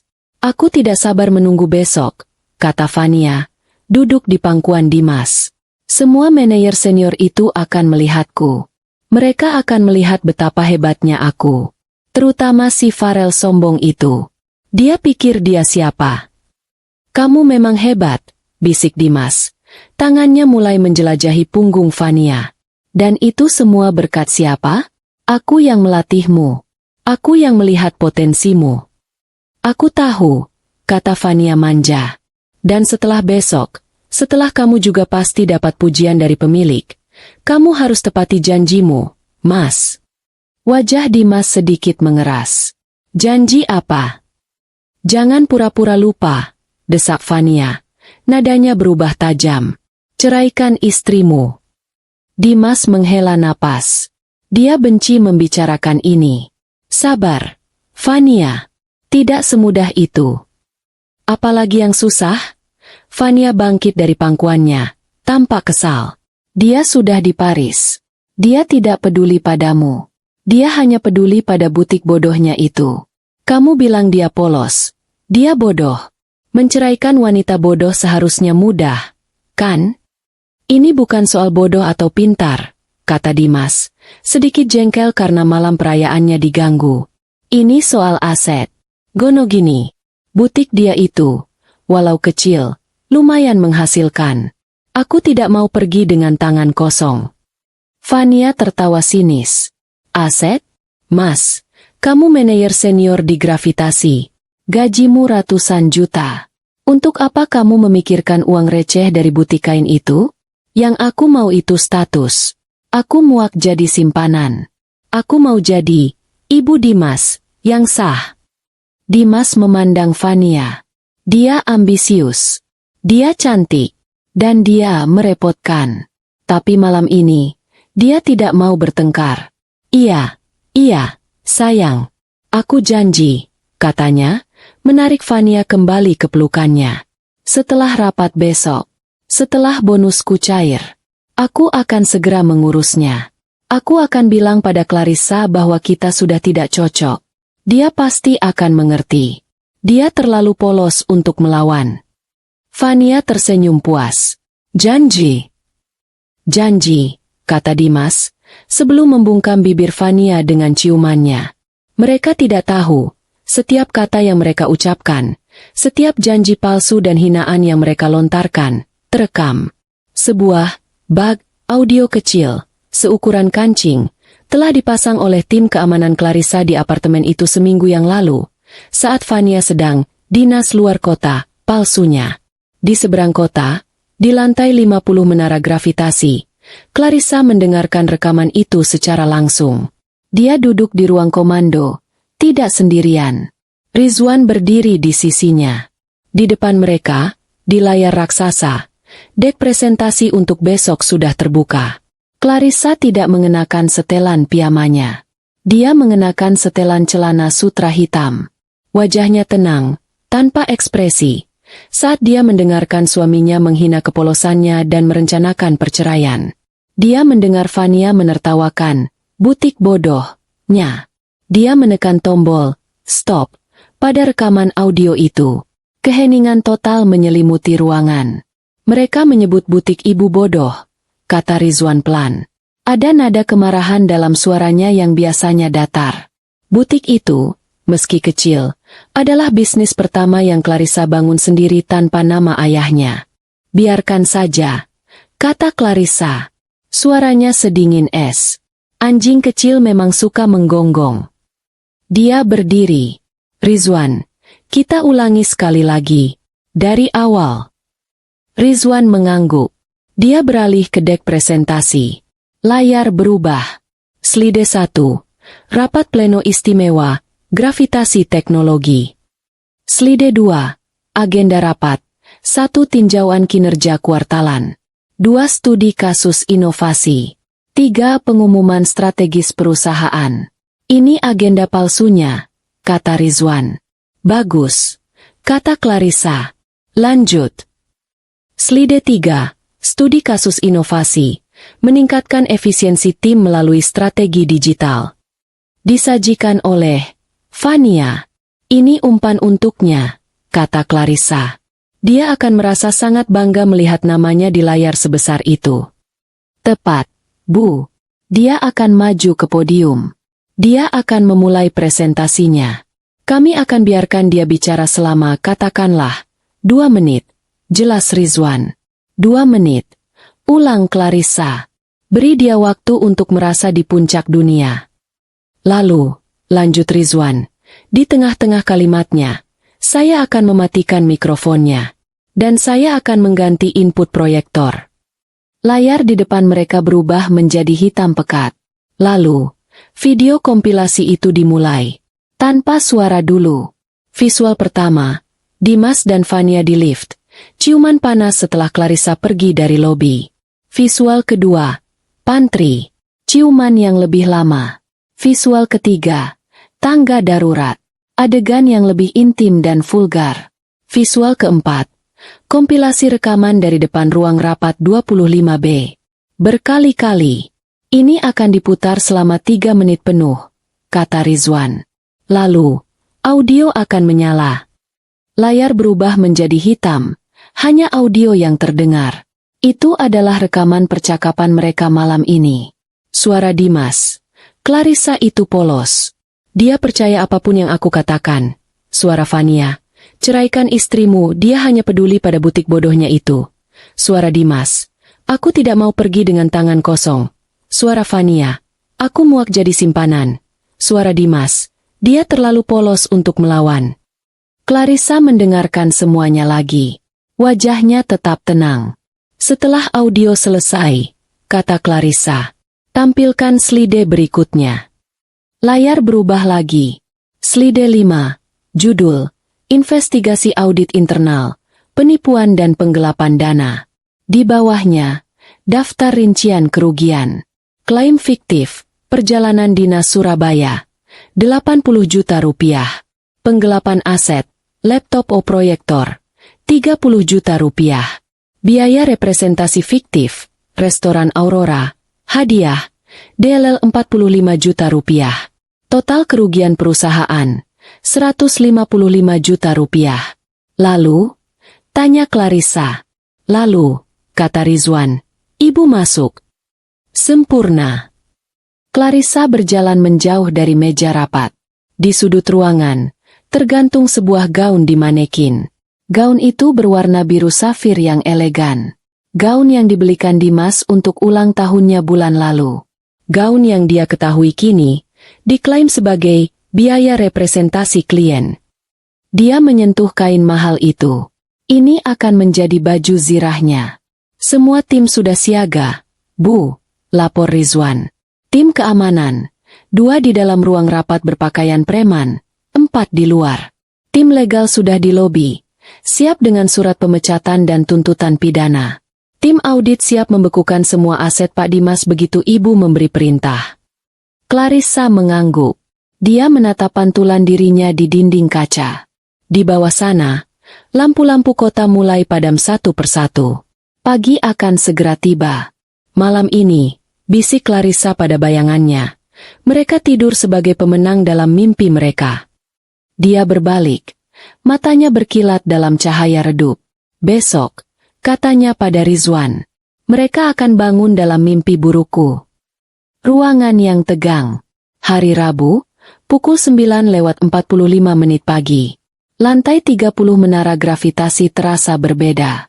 Lantai ini biasanya sepi, hanya digunakan untuk rapat dewan pemegang saham atau pertemuan maha penting dengan investor asing. Udaranya terasa lebih dingin, lebih tipis. Karpetnya lebih tebal, meredam setiap langkah kaki, menciptakan keheningan yang menekan. Ruang rapat dewan adalah sebuah benteng modern.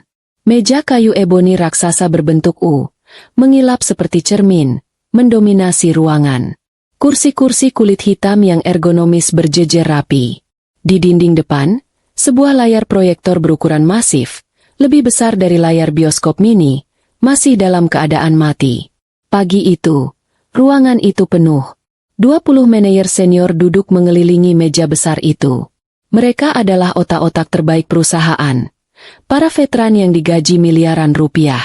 Dan pagi ini, mereka semua terlihat seperti murid sekolah yang menunggu kepala sekolah yang kejam.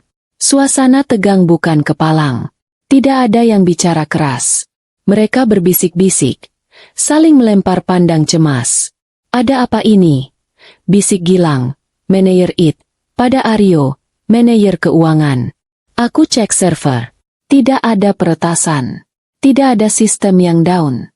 Kenapa ada rapat dadakan dari pemilik? Aryo menggeleng. Wajahnya pucat. Aku tidak tahu. Tapi tim auditku dilarang mengakses beberapa folder keuangan sejak Senin. Katanya perintah langsung dari atas. Ini tidak normal, Lang. Di sudut lain, Farel, manajer senior divisi pengembangan, duduk diam. Dia tidak ikut berbisik. Dia hanya mengamati. Farel adalah seorang profesional sejati. Dia bekerja keras, jujur, dan tidak suka politik kantor. Dia tidak takut pada audit karena dia tidak menyembunyikan apa-apa. Tapi dia merasa aneh. Rapat ini terlalu mendadak. Dan undangan untuk Fania? Itu adalah anomali terbesar. Seorang manajer junior, belum genap setahun di posisinya, diminta presentasi di rapat dewan? Ini tidak masuk akal. Farel sudah lama tidak menyukai Dimas. Dia melihat Dimas sebagai manajer yang lebih banyak bicara daripada bekerja. Terlalu licin, terlalu pandai menjilat. Dan Farel bukan orang bodoh. Dia sering melihat cara Dimas memandang Fania di pantry.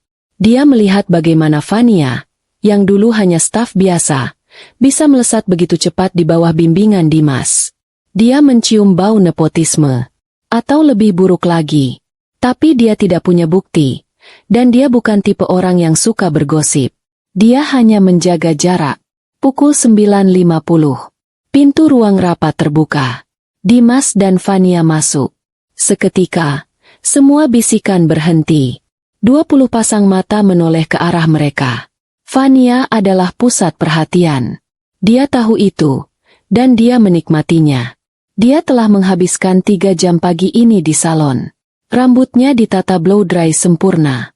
Dia mengenakan power suit berwarna merah menyala. Roknya sedikit terlalu pendek. Kancing blus sutra putihnya terbuka satu lebih banyak dari yang seharusnya. Riasannya tebal dan tajam. Di tangannya, dia menggenggam tablet berisi materi presentasinya. Dia berjalan masuk dengan dagu terangkat. Dia merasa seperti bintang. Lihat aku sekarang. Batinnya pada semua manajer senior yang dulu memandangnya sebelah mata. Hari ini, aku yang akan mengajari kalian. Dimas berjalan di sebelahnya, berperan sebagai mentor yang bangga. Dia mengenakan setelan paling mahalnya, dasi sutra biru. Dia tersenyum lebar, menyapa beberapa manajer lain dengan anggukan sok akrab. Mereka semua iri padaku, pikir Dimas dalam hati. Mereka semua panik takut PHK. Sementara anak buahku justru akan presentasi. Aku adalah manajer terbaik di ruangan ini. Dia merasa sangat ringan. Istrinya, Clarissa, kini pasti sedang terbang di suatu tempat di atas Samudra Hindia, sibuk memikirkan kain dan benang. Dia bebas. Dia berkuasa. Dia tak tersentuh. Fania, duduk di sini, kata Dimas, menarik kursi di sebelahnya, di posisi yang cukup strategis di tengah meja. Terima kasih, Mas, bisik Fania genit. Farel, yang duduk di seberang mereka, mengamati interaksi itu dengan jijik. Mas, di rapat dewan? Tidak profesional, batin Farel. Dia melihat paha Fania yang terekspos saat wanita itu duduk. Dia melihat cara Dimas balas menatapnya. Ini menjijikan. Pukul 9.58. Pintu di depan, di dekat podium, terbuka. Rizwan masuk. Sosok Rizwan yang tenang dan efisien segera membuat ruangan semakin tegang. Rizwan adalah penjaga gerbang. Dia adalah asisten eksekutif CEO. Jika Rizwan muncul, itu berarti pemilik utama sedang mengawasi. Rizwan berjalan ke podium tanpa ekspresi. Dia meletakkan laptopnya, menyambungkannya ke sistem proyektor. Dia tidak menyapa siapapun. Dimas merasa sedikit gugup sekarang. Ini dia. Dia melirik Fania. Rileks, bisiknya. Kamu pasti bisa. Fania mengangguk, tapi jemarinya yang lentik mengetuk-ngetuk tabletnya dengan gugup. Pukul 10 tepat. Dentang jam digital di dinding terdengar di ruangan yang hening itu. Rizwan berdeham. Selamat pagi. Suaranya datar, tanpa emosi, diperkuat oleh mikrofon. Terima kasih atas kehadiran Bapak dan Ibu manajer senior. Semua orang menahan napas. Di mana pemiliknya? Di mana presiden direktur? Pemilik utama memantau rapat ini. Beliau akan bergabung nanti, lanjut Rizwan. Sesuai agenda yang telah disetujui, kita akan memulai rapat pleno istimewa ini dengan sebuah studi kasus.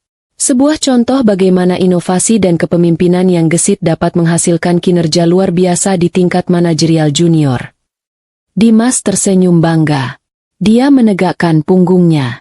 Fania merasakan gelombang adrenalin. Ini dia. Namaku akan disebut.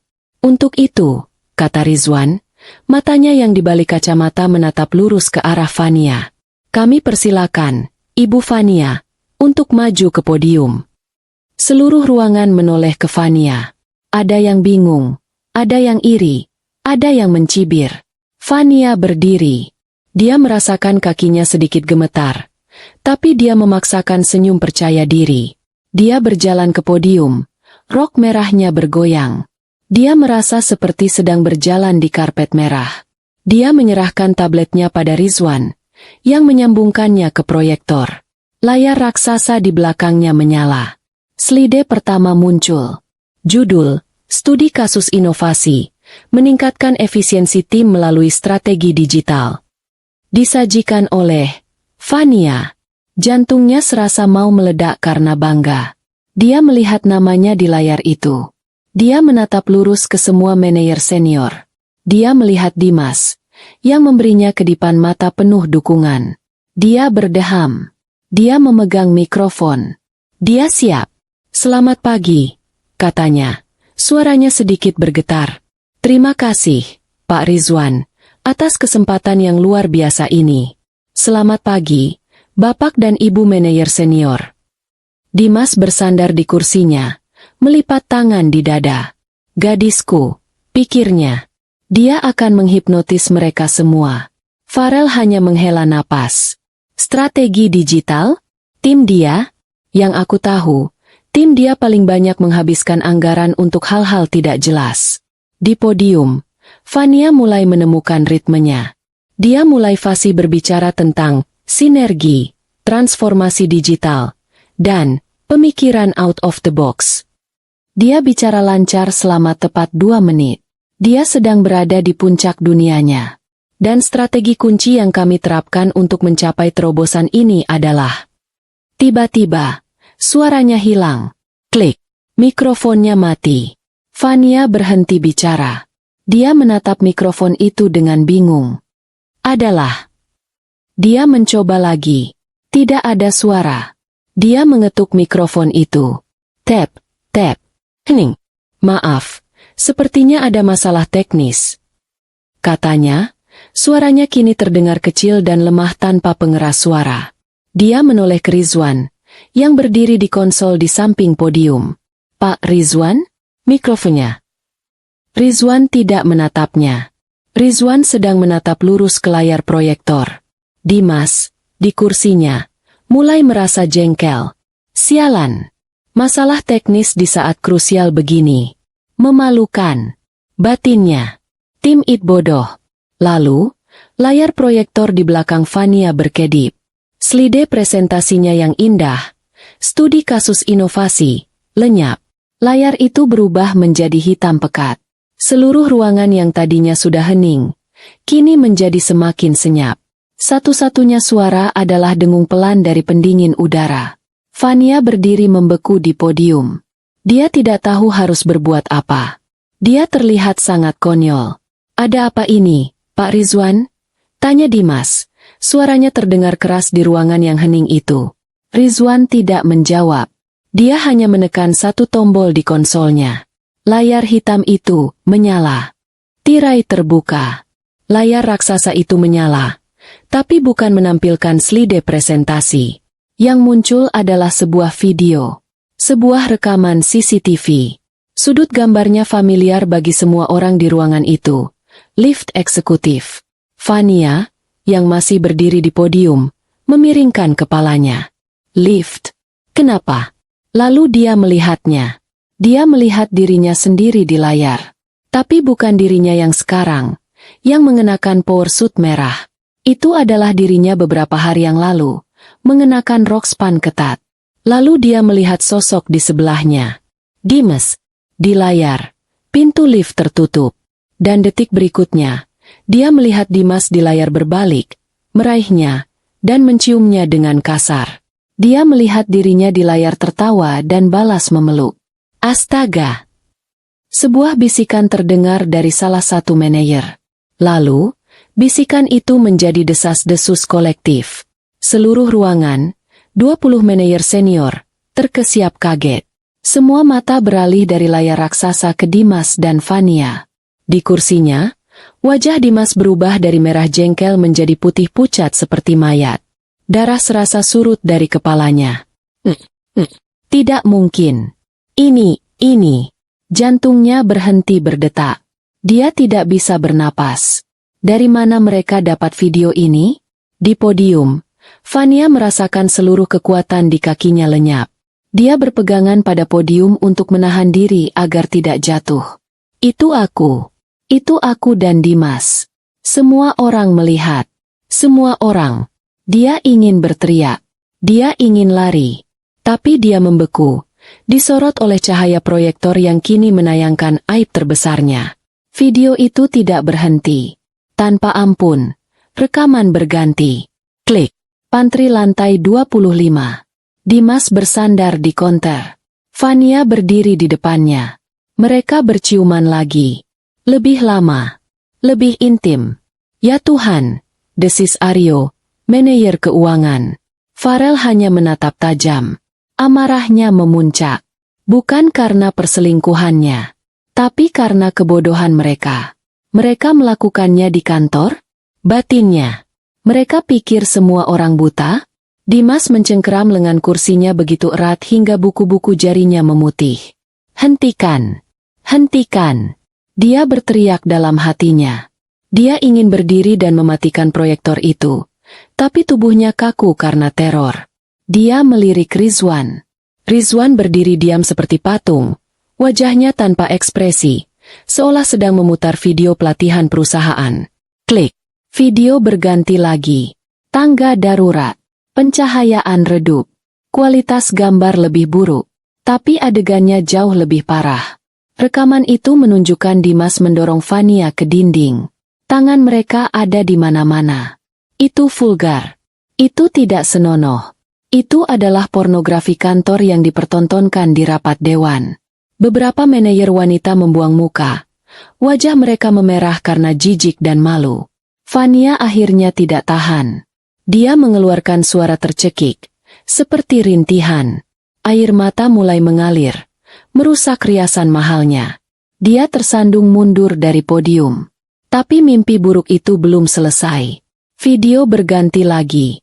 Kini, kompilasi rekaman dari koridor di depan ruang rapat 25B. Berulang kali. Adegan Dimas dan Fania masuk bersamaan saat jam kantor usai. Lalu adegan mereka keluar 1 jam kemudian. Kemeja Dimas kusut. Rambut Fania berantakan. Tanggalnya berganti-ganti. Selasa, Kamis, Senin minggu depannya. Itu adalah bukti sistematis. Setelah 3 menit yang terasa seperti selamanya, video itu berhenti. Layar kembali menghitam. Fania sudah terduduk di lantai di samping podium. Terisak-isak. Tidak. Dimas gemetar hebat. Dia basah oleh keringat dingin. Hancur. Karirku hancur. Hidupku hancur. Pikirannya kacau. Siapa? Siapa yang menjebakku? Farel? Tidak mungkin. Rizwan? Tapi kenapa? Di tengah keheningan yang memekakan itu, hanya suara isak tangis Fania yang terdengar. Lalu, dari speaker di langit-langit, terdengar suara. Bukan musik, bukan pengumuman, tapi suara rekaman audio. Clarissa itu polos. Dia percaya apapun yang aku katakan. Dunianya kan cuma butik dan arisan. Itu adalah suara Dimas. Jika tadi Dimas pucat, kini dia terlihat seperti akan terkena serangan jantung. Apartemen Fania. Pekiknya dalam hati. Mereka menyadapku. Ini bukan lagi jebakan. Ini adalah pembantaian. Suara Fania menyusul. Ceraikan istrimu, dia hanya peduli pada butik bodohnya itu. Semua orang di ruangan itu menoleh ke Dimas. Ekspresi mereka bukan lagi kaget. Ekspresi mereka kini adalah kebencian. Mereka mungkin tidak kenal istri Dimas. Tapi mereka semua tahu betapa rendahnya menghina pasangan sendiri di belakang. Apalagi dengan selingkuhan. Farel mengepalkan tinjunya. Bajingan. Rekaman itu terus memutar percakapan mereka malam sebelumnya. Aku tidak mau pergi dengan tangan kosong. Aku muak jadi simpanan. Dia terlalu polos untuk melawan. Saat rekaman itu berakhir dengan kalimat, terlalu polos untuk melawan, keheningan kembali menyergap. Tak seorang pun berani bergerak. Lalu, klik, layar menyala lagi. Tapi kali ini bukan video. Itu adalah sebuah slide. Judulnya, Investigasi Audit Internal, Penipuan dan Penggelapan Dana. Jika video tadi adalah hukuman sosial, ini adalah hukuman mati profesional. Di bawah judul itu, rinciannya muncul satu persatu, dengan angka-angka yang dicetak tebal dan merah. Klaim fiktif, perjalanan dinas Surabaya, menginap di Presidential Suite, spa, champagne 80 juta rupiah. Penggelapan aset, laptop proyektor. Hadiah untuk Fania 30 juta rupiah. Biaya representasi fiktif, makan malam romantis di restoran Aurora. Hadiah, DLL 45 juta rupiah. Dan di baris terakhir, dalam huruf yang paling besar, total kerugian perusahaan, 155 juta rupiah. Ruangan itu berdengung. Ini bukan lagi skandal perselingkuhan. Ini adalah kejahatan. Ini adalah pencurian. Dimas tidak lagi gemetar. Dia mati rasa. Dia menatap angka itu. 155 juta. Itu angka yang dia curi. Angka yang kini akan mengirimnya ke penjara. Itu bohong. Teriak Fania dari lantai. Suaranya serak. Itu semua fitnah. Dimas, bilang pada mereka, Mas. Dimas tidak bisa bicara. Lidahnya keluh. Dia hanya bisa menatap layar. Pak Rizwan. Gilang, manajer IT, akhirnya angkat bicara. Suaranya bergetar. Apa maksudnya ini? Rizwan tetap diam. Dia hanya menekan satu tombol lagi di konsolnya. Klik. Layar menghitam. Lampu ruangan kembali menyala normal. Terasa membutakan. Dan di saat itulah, di saat paling kacau, di saat Fania menangis di lantai dan Dimas membeku di kursinya, pintu utama di belakang ruangan itu, terbuka lebar. Semua orang, termasuk Farel dan para manajer lain yang shock, menoleh serentak ke pintu. Sesosok wanita berdiri di sana. Siluetnya terlihat anggun melawan cahaya dari koridor. Dia melangkah masuk. Tumit sepatunya berbunyi klik, klak, klik, di lantai marmer. Itu adalah satu-satunya suara di ruangan selain isak tangis Fania. Dia berjalan dengan ketenangan yang menakutkan. Dia mengenakan gaun. Gaun biru safir yang memukau. Gaun yang sangat elegan. Beberapa manajer mengenali gaun itu. Itu gaun dari desainer ternama. Dimas mengangkat kepalanya yang terasa berat. Matanya yang kabur mencoba fokus. Jantungnya yang tadi berhenti, kini berdebar begitu kencang seolah mau meledakkan dadanya. Dia mengenali gaun itu. Itu gaun yang dia belikan untuk ulang tahun istrinya. Gaun yang dia klaim sebagai biaya representasi klien. Dan wanita yang memakainya. Dia di Paris. Dia di pesawat. Ini tidak nyata. Wanita itu berjalan melewati barisan kursi. Dia melewati Farel, yang menatapnya dengan kebingungan total. Istri Dimas? Batin Farel. Kenapa dia di sini? Wanita itu berjalan melewati Fania, yang kini menatapnya dengan mata terbelalak ngeri dari lantai. Wanita itu berjalan melewati Dimas, yang menatapnya seolah melihat hantu. Dia tidak berhenti. Dia berjalan lurus ke depan. Ke podium. Rizwan mundur selangkah, memberinya jalan. Wanita itu, Clarissa, berdiri di podium. Dia mengambil mikrofon yang tadi mati. Dia menyalakannya. Klik. Suara desisan pelan terdengar, menandakan mikrofon itu kini berfungsi sempurna. Clarissa menatap ke seluruh ruangan. Ke-20 manajer senior yang menatapnya dengan bingung, kaget, dan tak percaya. Lalu, Matanya tertuju pada satu orang. Pada suaminya. Pada Dimas. Dimas menatapnya balik. Matanya memohon. "Clarissa?" bisiknya. Clarissa tersenyum. Senyum yang paling dingin, paling menakutkan yang pernah dilihat Dimas. "Selamat pagi." Suara Clarissa terdengar jernih, tenang, dan berkuasa, menggema di seluruh ruangan melalui pengeras suara. "Bagi yang belum mengenal saya Clarissa." Dia berhenti sejenak, membiarkan ketegangan mencapai puncaknya. Pemilik utama dan CEO perusahaan ini. Ruangan itu meledak dalam keheningan yang 1000 kali lebih hening dari sebelumnya. Rahang-rahang berjatuhan. Mata-mata membelalak. Farel merasa seolah kepalanya baru saja dihantam palu. Istri Dimas adalah CEO? Dimas merasakan dunianya runtuh. Bumi terbelah di bawah kakinya. Semua kepingan puzzle yang aneh itu, perusahaan yang mudah dimasuki, gaji yang terlalu besar, CEO yang misterius, CEO yang galak, semuanya kini masuk akal. Clarissa menoleh.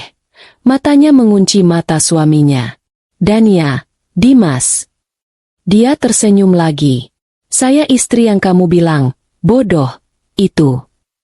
Pembersihan. Jika keheningan bisa berteriak, maka ruang rapat dewan itu kini memekakan telinga. Pernyataan Clarissa, "Saya istri yang kamu bilang bodoh itu," menggantung di udara. Itu bukan bom. Itu adalah lubang hitam yang menyedot semua suara, semua udara, semua kepastian dari ruangan itu. 20 manajer senior, otak-otak terbaik perusahaan, membeku. Pikiran mereka berpacu, mencoba memproses realitas yang baru saja terbalik. Istri Dimas, wanita yang mereka lihat sesekali di acara-acara perusahaan, yang berdiri malu-malu di sudut, yang reputasinya adalah sosialita pemilik butik.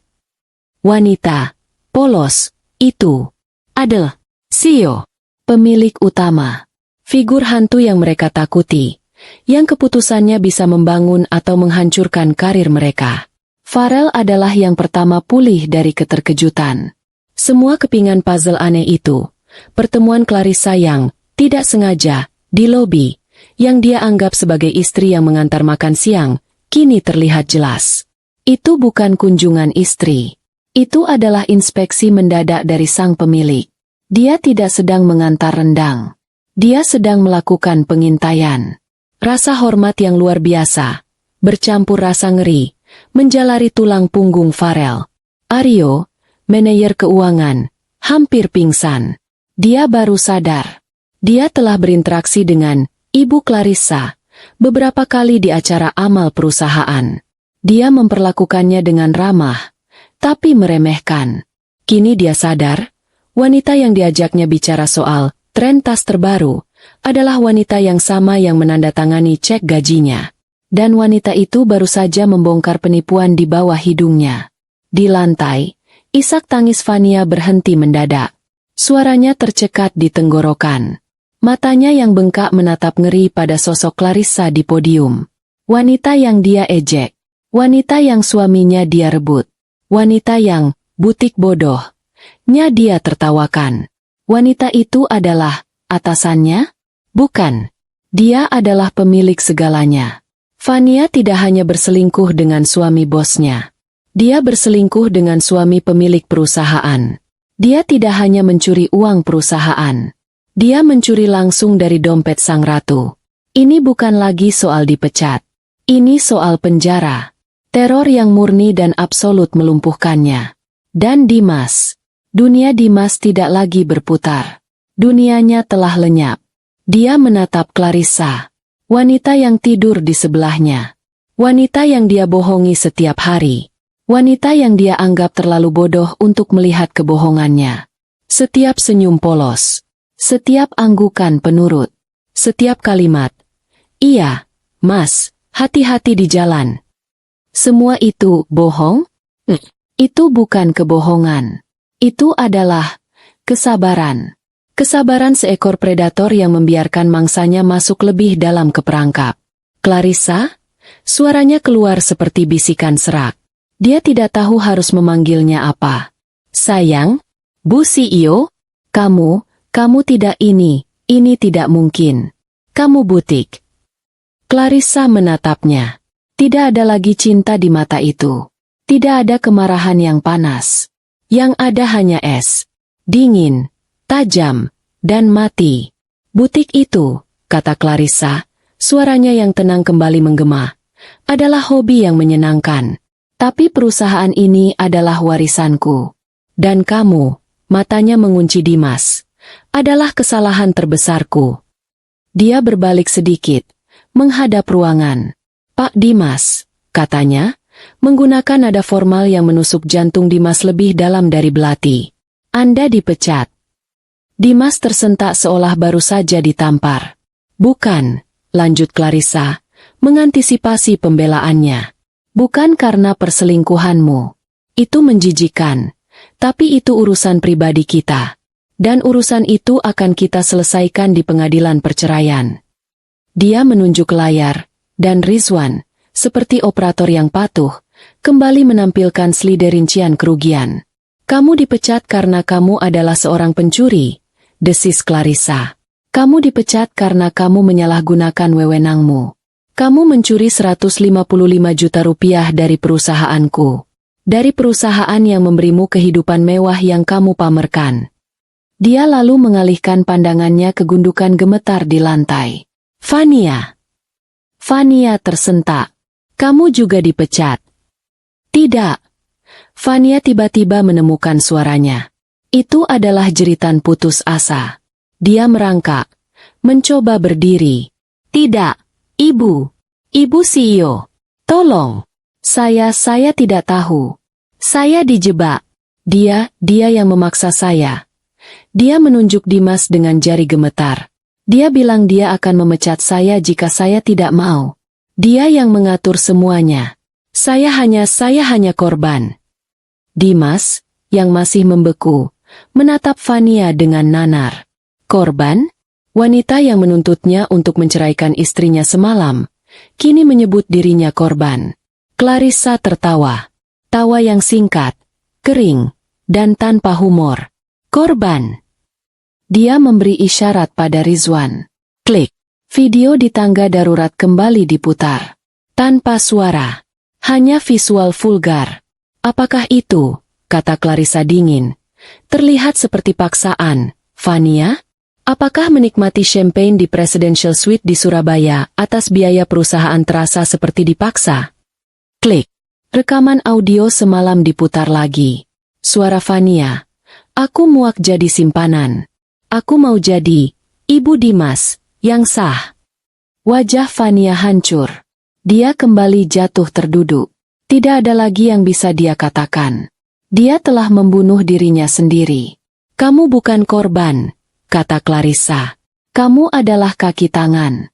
Seorang pencuri yang serakah. Kamu menikmati setiap detiknya.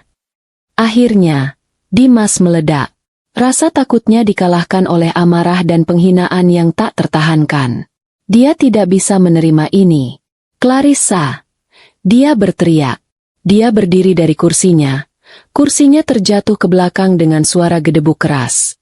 Semua manajer terlonjak kaget. Dua pria berpakaian preman di dekat pintu belakang. Tim keamanan. Langsung menegakkan tubuh. Tangan mereka siap bergerak. Kamu tidak bisa melakukan ini padaku. Raung Dimas. Dia menunjuk Clarissa dengan jari gemetar. Kamu menjebakku. Kamu sengaja. Kamu tahu selama ini. Kamu membiarkanku. Kamu istri macam apa? Ruangan itu terkesiap. Beraninya dia. Clarissa, anehnya, tetap tenang. Dia membiarkan raungan suaminya menggema lalu mati. Istri macam apa? Dia mengulang pelan. Aku adalah istri yang memberimu kepercayaan.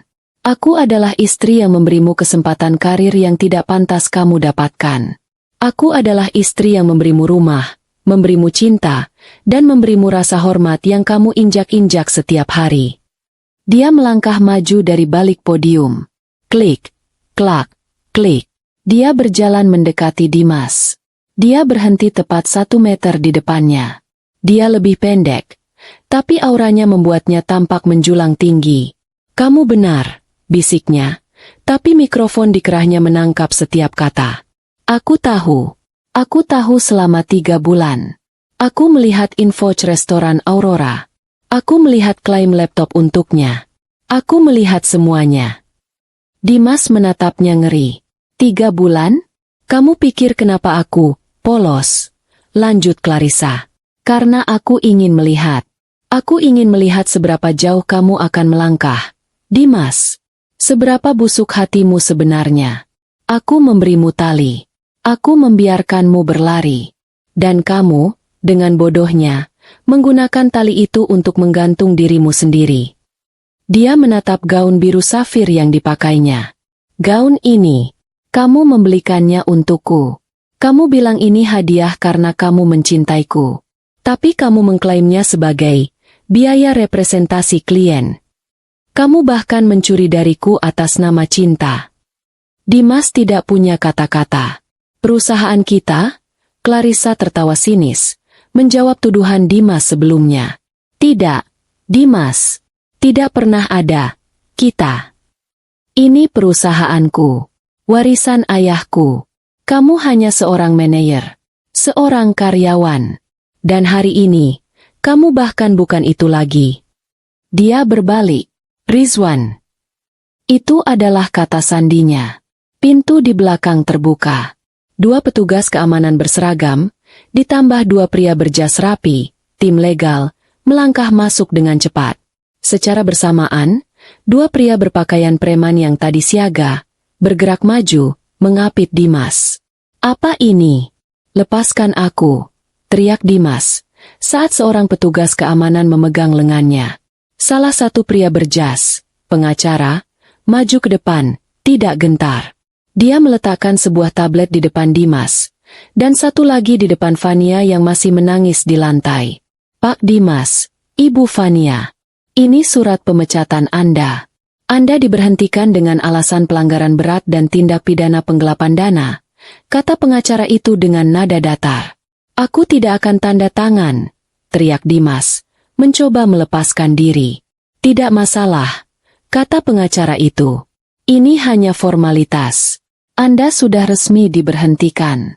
Tim audit, saat ini juga, sedang dalam proses membekukan semua rekening gaji Anda dan aset apapun yang dibeli menggunakan dana perusahaan. Selain itu, pengacara kedua menimpali, kami, atas nama Gravitasi Teknologi, secara resmi akan mengajukan tuntutan pidana ke kepolisian atas kasus penipuan dan penggelapan dana. Berkasnya sudah kami siapkan. Pidana, penjara. Kata itu akhirnya menembus kabut kemarahan Dimas. Dia berhenti meronta. Dia menatap Clarissa dengan mata liar penuh ketakutan. Clarissa, sayang, tolong. Dia memohon. Suaranya pecah. Jangan penjara. Aku minta maaf. Aku hilaf. Aku akan ceraikan dia. Aku akan lakukan apapun. Tolong demi pernikahan kita. Ini adalah pemandangan yang menyedihkan. Pria angkuh yang tadi pagi merasa di puncak dunia, kini mengemis di depan wanita yang dia hina. Clarissa menatapnya untuk terakhir kalinya. Dia tidak merasakan apa-apa. Tidak ada iba. Tidak ada sisa cinta. Hanya kehampaan. Dia berbalik, membelakanginya. Penolakan diam itu adalah jawaban yang paling telak. Tidak, Clarissa. Jangan tinggalkan aku. Clarissa. Bawa mereka. Perintah Rizwan. Petugas keamanan tidak lagi ragu. Mereka mencengkeram lengan Dimas. Mari, Pak. Lepaskan aku. Bajingan. Kalian tidak tahu siapa aku. Aku suaminya. Clarissa. Dia meronta-ronta. Tapi tenaganya tidak sebanding dengan 2 petugas terlatih itu. Petugas lain mengangkat Fania dengan kasar. Berdiri. Aku tidak mau. Aku tidak bersalah. Aku dijebak.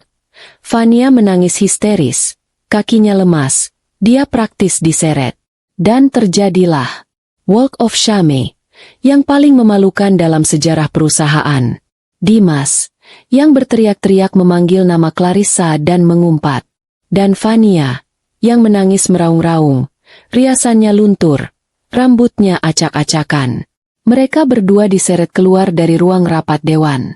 Mereka diseret melewati koridor lantai 30. Mereka diseret masuk ke lift service. Di bawah, mereka akan digiring keluar melalui pintu belakang, tempat semua barang-barang mereka dari meja kerja sudah dimasukkan ke dalam kotak kardus. Pintu ruang rapat dewan tertutup. Klik. Hening. Ruangan itu terguncang. 20 manajer senior menatap podium dengan campuran rasa takut, kagum, dan lega. Clarissa berdiri diam sejenak, membelakangi mereka. Dia menarik napas dalam-dalam, menenangkan dirinya. Eksekusi itu menguras tenaganya. Lalu, dia berbalik. Wajahnya kembali tenang dan profesional. Seolah-olah drama barusan tidak pernah terjadi. Bapak dan ibu sekalian, katanya, suaranya mantap. Saya minta maaf atas drama yang tidak perlu itu. Hal-hal seperti ini seharusnya diselesaikan secara tertutup. Tapi, dia menatap layar yang kini hitam. Saya ingin ini menjadi pelajaran. Dia menatap mata setiap manajer, satu persatu. Saya tidak membangun perusahaan ini di atas kebohongan. Saya tidak mentolerir pencurian. Saya tidak mentolerir penyalahgunaan wewenang. Saya menuntut kinerja, tapi saya lebih menuntut integritas. Saya harap, ini adalah yang pertama dan terakhir kalinya saya harus melakukan pembersihan seperti ini. Semua manajer mengangguk kaku. Pesan diterima. Rizwan, kata Clarissa. Rizwan mengganti Slide. Sebuah bagan organisasi baru muncul. Kotak tempat nama Dimas berada, kini kosong dan berkedip-kedip merah.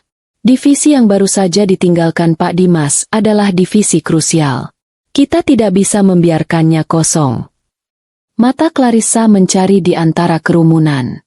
Farel, yang masih mencerna semua kejadian, terkejut dan langsung berdiri. Ya, Bu CEO. Dia masih canggung memanggilnya seperti itu. Tim Anda bersih, kata Clarissa lugas.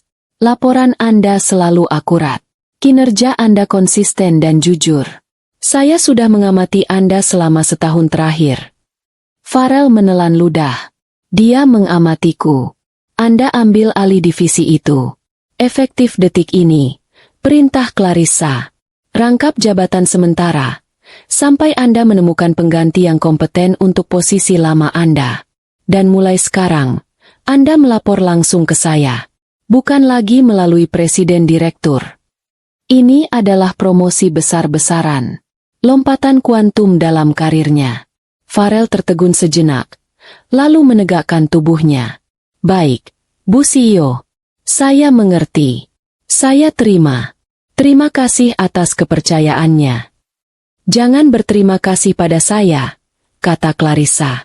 Anda mendapatkannya karena integritas Anda. Jangan hilangkan itu. Dia menatap ke seluruh ruangan.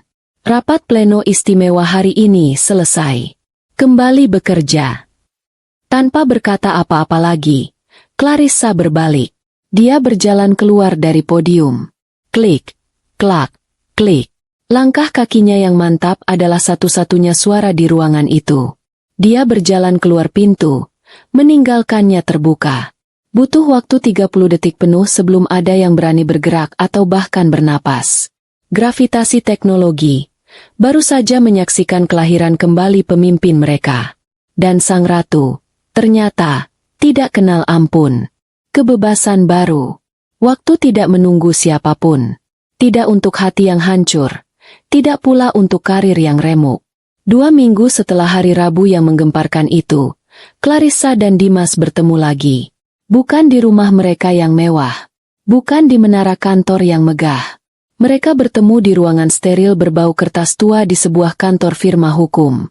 Clarissa duduk di satu sisi meja mahoni panjang, didampingi oleh 2 pengacara termahal di kota. Dia mengenakan blus putih sederhana namun berpotongan tajam dan celana panjang hitam.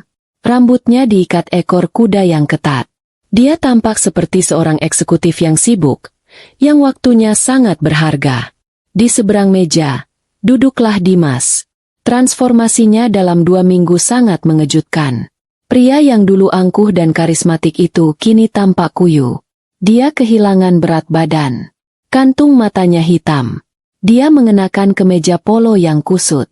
Dia sendirian. Tidak ada pengacara.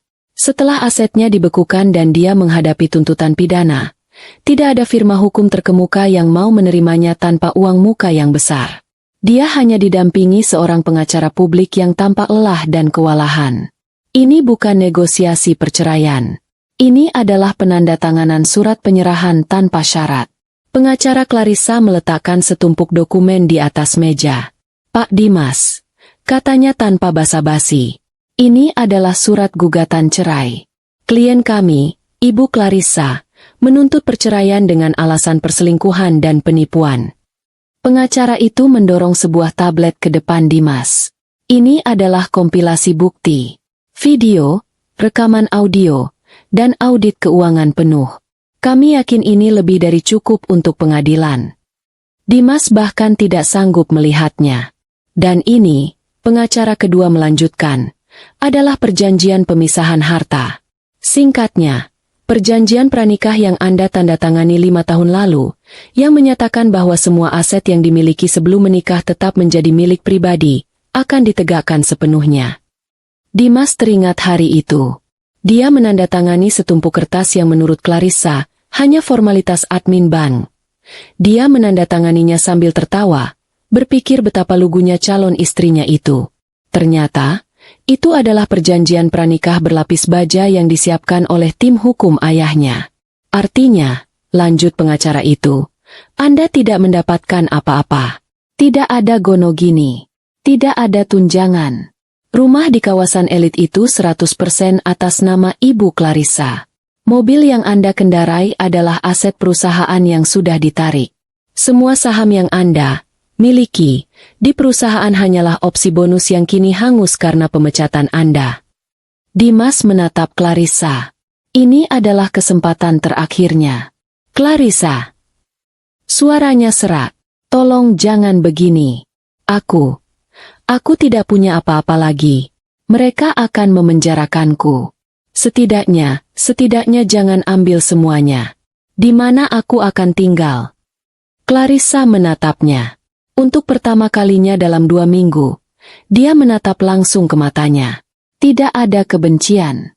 Tidak ada kemarahan. Yang ada hanya ketiadaan. Dia menatap Dimas seolah-olah dia adalah orang asing yang merepotkan. "Itu bukan urusanku lagi, Dimas," katanya pelan. "Saat kamu memutuskan untuk berbaring di ranjang wanita lain, disitulah kamu memutuskan di mana kamu akan tinggal.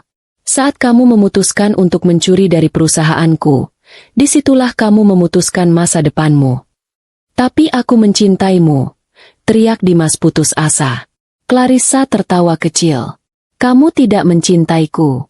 Kamu mencintai apa yang bisa aku berikan padamu. Kamu mencintai kenyamanan. Kamu mencintai kepolosanku yang palsu. Kamu tidak pernah benar-benar mengenalku." Dia mengambil pulpen. Dia menandatangani bagiannya di surat cerai itu. Tanda tangan yang rapi dan tegas. Dia mendorong dokumen itu ke seberang meja.